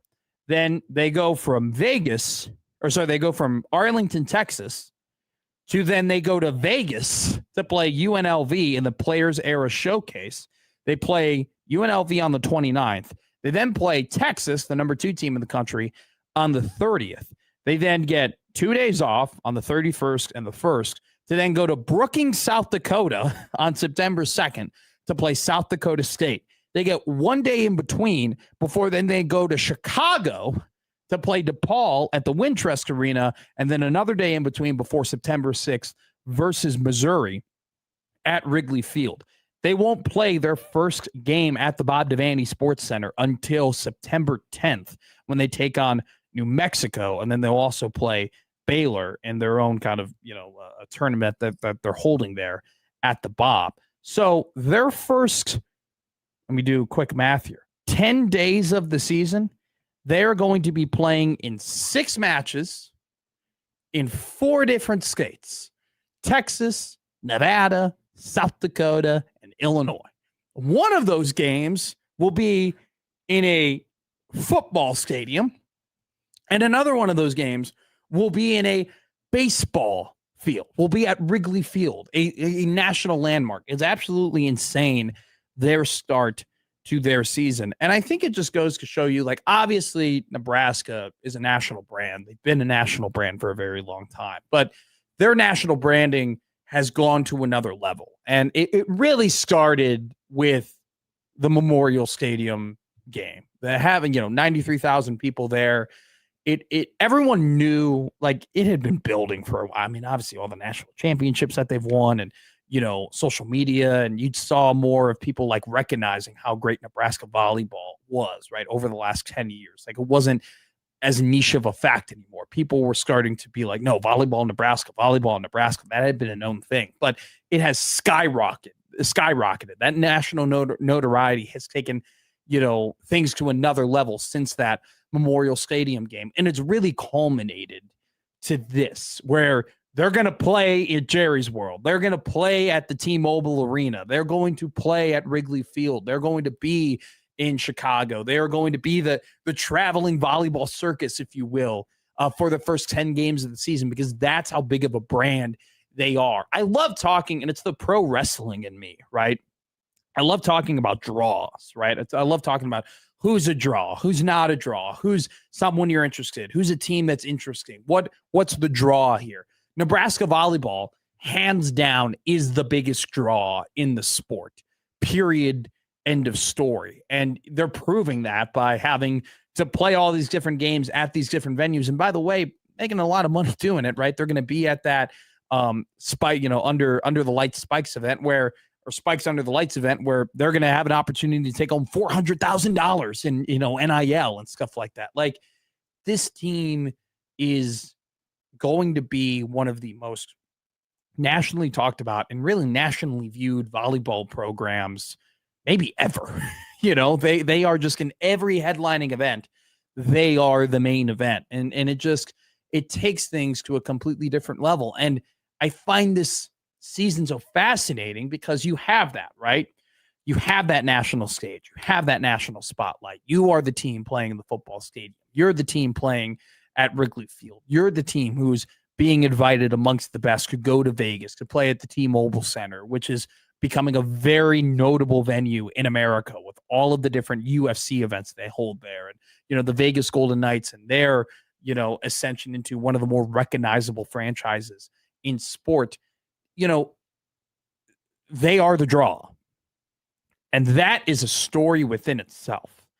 But then you go beneath the surface, and this is a legacy-defining season for one of the greatest recruiting classes that Nebraska volleyball has seen, and one of the best recruiting classes maybe the entire athletic programs has seen, with Bergen Riley, with Andy Jackson, Harper Murray, Lainey Choboy, all very unique, all do different things, right? Harper's the outside hitter, Andy's the middle, Bergen's the setter, Lainey's the defensive specialist. They all have their different personalities. They all have, their different styles of play, and yet they've been together, and this group has lost 6 games in 3 years. SMU, Penn State twice, Wisconsin, Texas A&M. The last 3 seasons, they have been eliminated by the team who has won the national championship. And, we're talking about a team that didn't lose a game of the Big Ten last season. We're talking about a team that in one of the more thrilling volleyball games, I think most people, at least me, the most thrilling volleyball game I've ever seen against Texas A&M, the Elite Eight, they were that one away from being undefeated for an entire year to where they are now. And, you have kind of that interesting element, right? Which makes this season even more fascinating. The interesting element of the 5-for-5 eligibility rule, right? But Nebraska's got some great prospects that are in the pipeline that are ready to come up. And so you thought it was their last season. It may not be their last season. It adds another element to this entire thing. For all intents and purposes, this might be the last time they're all together, that this incredible senior class can come together and win a national championship. And it will be a legacy-defining moment for them. Will this season finally be the year they get it done? Or will they be the greatest that never was? Will they be the greatest team that never did the things that great teams do, which is win a national championship? And then you add the other layer of they are going to be in the spotlight the entire season. They will have more eyes on them than anyone else in the sport, right? Any opportunity that Fox or FS1 or whomever is going to have to put them on the biggest stage, they will be there. So, they're going to play a volleyball game on TNT.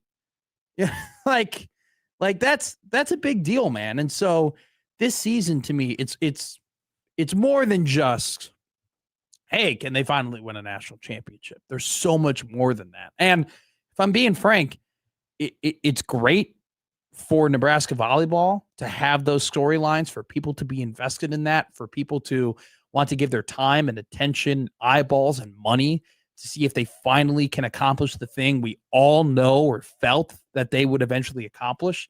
But that it's great for Nebraska to have that. It's also great for the sport to have a team that has this vested interest, that has these storylines, right?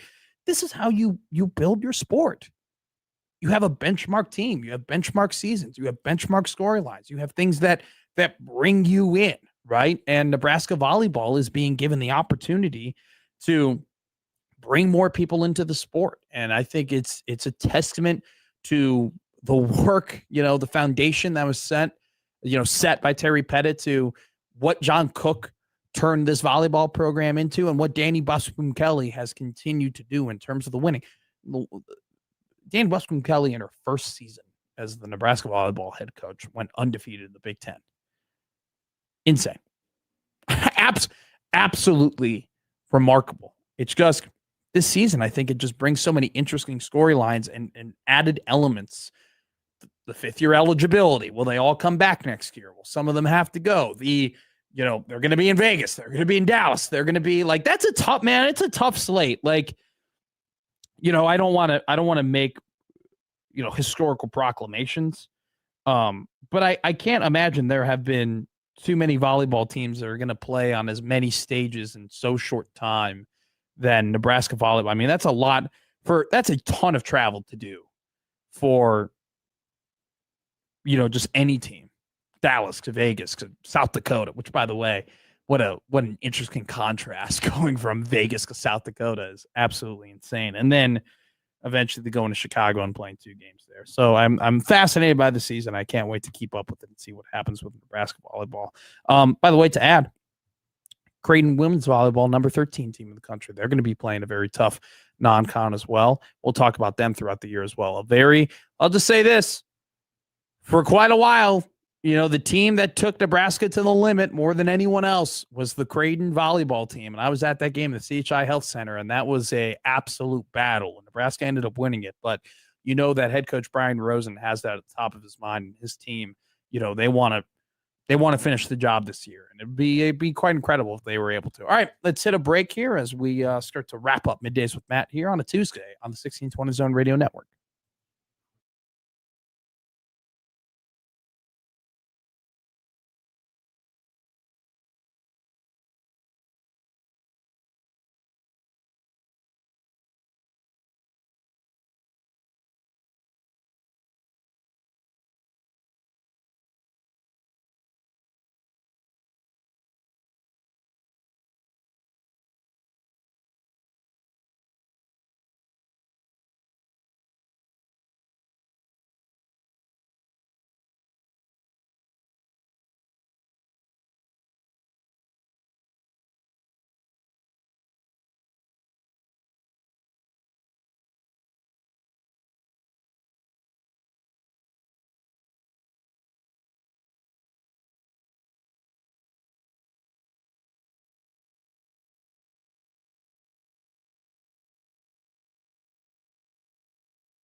Yesterday, the NCAA's appeal/stay order to deny the 5-for-5, not allowing 2022 athletes to be grandfathered into the 5-for-5. Their appeal against that failed. So that means that student athletes who use their eligibility in the class of 2022 for 4 years, who were ineligible according to the old rules, are now eligible according to the new rules. Now, there are some things like, this order was very specific to, this doesn't mean there's a new portal period. This doesn't mean you could circumvent the cap. This doesn't mean that what you can spend on your team goes up or down. Like, it didn't change any of that. It very clearly stated, and it was clarified that, hey, if you are in the class of 2022 and you use up your eligibility in 4 years, you have another additional year. Now, some athletes had already entered the portal with the anticipation that they would be grandfathered in. And so those athletes who already were in the portal, who now have an additional year of eligibility, those players can move around. But there isn't this brand new portal period where all these people that you didn't anticipate, that craziness isn't happening. Now, there are teams who are making moves and adding players to their roster. Texas Tech, they got Darren Williams back. He played great basketball for them from 23 to 25. He went to NC State last year, thought it was his final year. He's now back to Texas Tech. Gonzaga has made some additions to the roster. They got a guard out of Dayton who should definitely spread their floor a little bit more. So it's just some teams are adding to their rosters, and it'll be interesting to see how kind of these preseason rankings kind of fall and what occurs from all of that on this movement. Jamarcus Lawrence, he is the guy for Nebraska in terms of used his 4 years of eligibility. We'll monitor the situation, and Robin Washington of Husker Online has done a great job of monitoring that situation. Nebraska intentionally kept a roster spot open for J-Law if this were to be the case. They're still figuring some things out, so no official news on that yet, but something to keep an eye on as that was made official. Now, obviously, here's my biggest problem with the Safe College Sports Act, right? I'm done talking about it. Don't care anymore. It's dumb. And now all these provisions are being added. They went ahead and they're like, well, if you're transferring Power 5 to Power 5, you have a 5-year wait period. That way that we don't have these super leagues, and, we're going to cap the amount of teams you can have at 19, which that means that Big Ten can add 1 team. The SEC could add 3 teams. But then now there's going to be, they're trying to add an amendment that within the first 180 days of this thing being signed, you can go from Power 5 to Power 5 and not be punted. I'm just like, all right, I'm sick and tired of this stuff. But my biggest gripe with it is that the people who just ruined this entire thing and who just have no grasp on how to properly do business or lead anything, and the people who have been the root cause of all these problems, they are the ones who are being given more power through the Safe College Sports Act. The people who screwed the pooch anyway are the ones who are being given the ability to make more decisions, which I think is bonkers to me. And, this is one where it's it actually probably would have been way more clearer and concise and efficient and maybe even more entertaining in a way if the NCAA said, hey, 5-for-5, and we're just going to grandfather in anybody anyway, because you have to be the NCAA has to be foolish to have thought that they were going to be able to tell 2022 athletes, no, you cannot be grandfathered in, and nobody wasn't going to sit around and do anything. They had to have known that, hey, somebody was going to sue. There was going to be some sort of lawsuit. They were going to go to a lawyer, and shocker, the lawyer granted an injunction against the NCAA. I know that the NCAA claims that, hey, we've won more cases than what we're given credit for. We just lose the big ones. Okay, how does that work for college football coaches as a quick cross comparison? Hey, I'm an 8-win coach, and I win 8 games and I got a winning record, but I don't beat the 4 best teams in my conference. I always lose to them. I just lose the big games. We fire coaches like that. That guy got fired here at Nebraska. The NCAA, it's just so funny to me. It's just comical to me. They're like, well, we win more than you think, but the big ones that actually have pretty massive impacts, we lose those. Don't worry about that. It's just, it is what it is. And I just think it shocker. The NCAA decided not to make this decision, which probably would have been the more efficient, clear, and concise decision to just grandfather all these guys in just for what? For them to lose a case. And now we have some form of chaos, which at this point is a consistent theme in college sports. Interesting article came across my CBS Sports app today. I love the CBS Sports app. It's actually a topic that Steve Sipple and I had a conversation about in terms of FCS teams and their ability to beat FBS teams.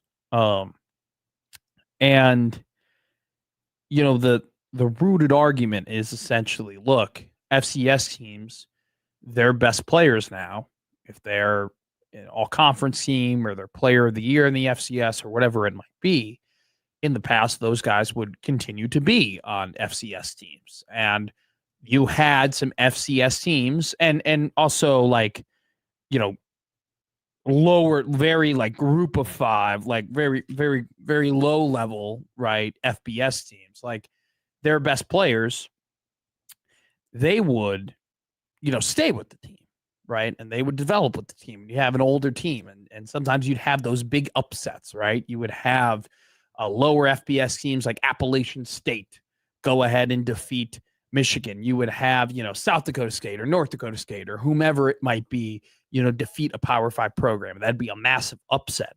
And you see less and less of that now because those players who are great don't stay anymore. They go to different teams. They go to the Power 5. It's a great stat here from CBS who dives into this idea. Is this really true? Is there, you know, analytical, statistical data that proves, hey, you know, FCS and Group of 5 teams, it's never been harder for them to defeat Power 5 teams. So let's go year by year. In 2025, Power 5 teams, Power 4 teams, whatever, Power 4 teams went 60-0 against FCS opponents. In 24, Power 4 teams went 58-0 against FCS teams. In 2023, Power 5 teams went 52-1 against FCS schools. And in 2022, Power 5 schools went 53-1 against FCS teams. So in the last 4 years, Power 4 teams have only lost to FCS schools 2 times. From 2006 to 2021, Power 4 schools lost 38 times. On average, that's a little bit over 2 FCS teams beating Power 5 teams per year. That average has now dropped to half. Every 2 years, we have 1 FCS team that ends up beating an FBS team. Now, let's go to Group of 5. Group of 5 and 6. So Group of 5 teams versus FCS teams. The win percentage also much higher, right? Their win percentage over the last couple of years is easily over 92%. Before that, the win percentage was down 89%. So they dive into this. They show you analytically, hey, it's harder for FCS teams and to win these games against Power 4 and Group of 6 teams. And so the title of the article is, are FCS versus Power 4 upsets extinct? 5 potential shockers in 26 that could end the drought. So they're picking teams that could potentially beat Power 5 teams this season. Their number 1 pick is South Dakota State versus Northwestern. Their number 2 pick is Youngstown State at Kentucky. Another pick they have here is Tennessee Tech at Mississippi State. And they have Austin Peay playing Vanderbilt. They have one more potential FCS to Power 4 upset. And their final potential FCS upset is number 10 North Dakota at Nebraska. Here's what they write.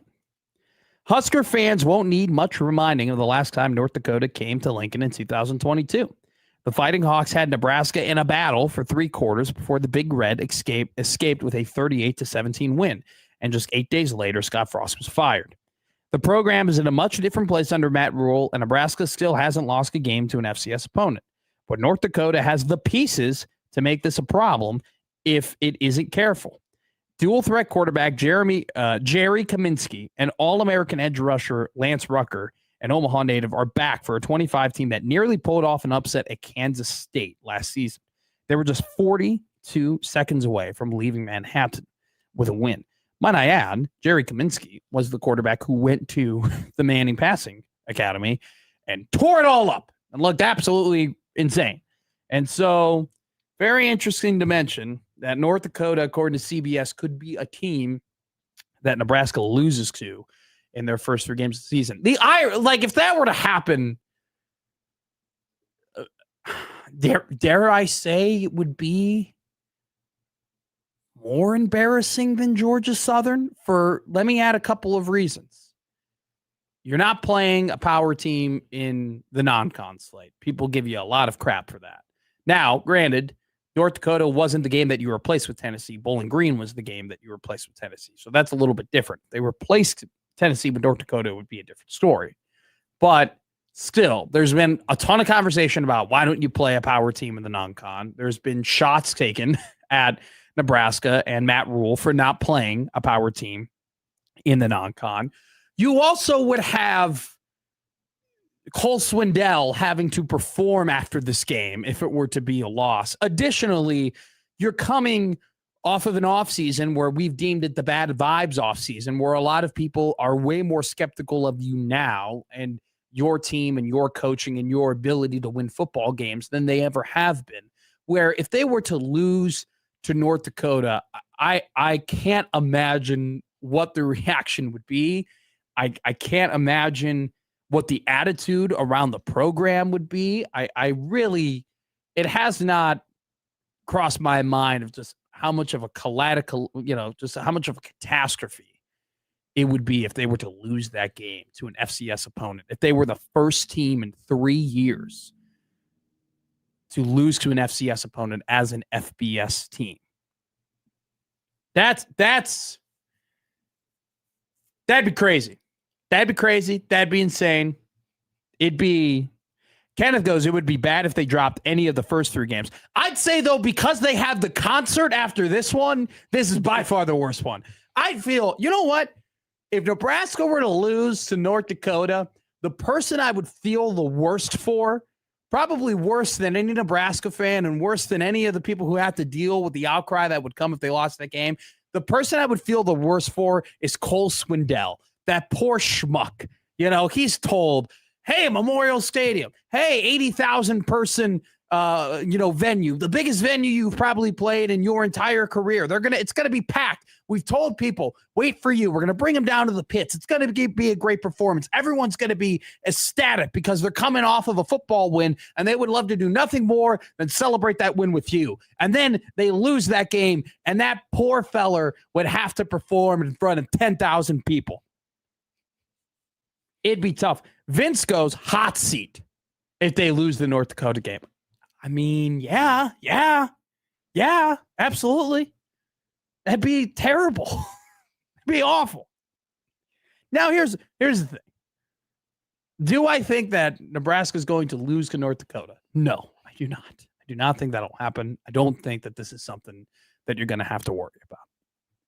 Yes, they got an All-American FCS rusher. Yes, they got a quarterback who could end up maybe being drafted one day. Who knows? Nebraska's got all the advantages elsewhere. Like they're gonna be able to beat this North Dakota team. I'm not worried about that in the slightest.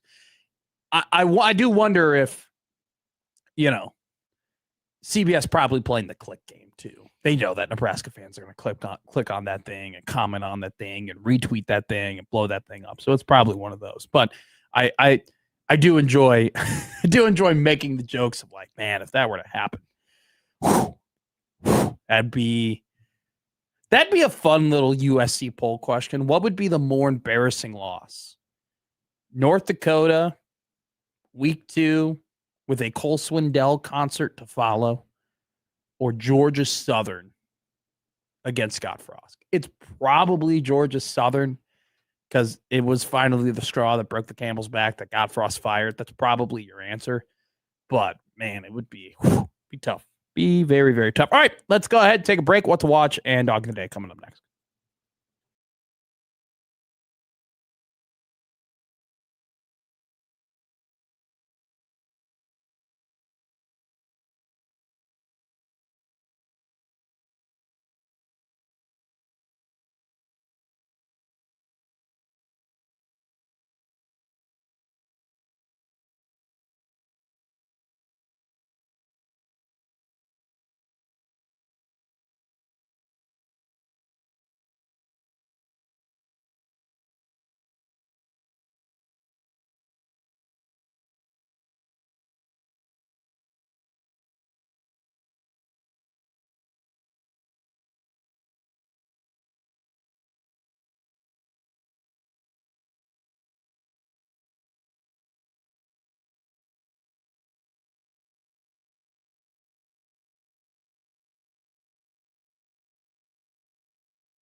All right, Jake.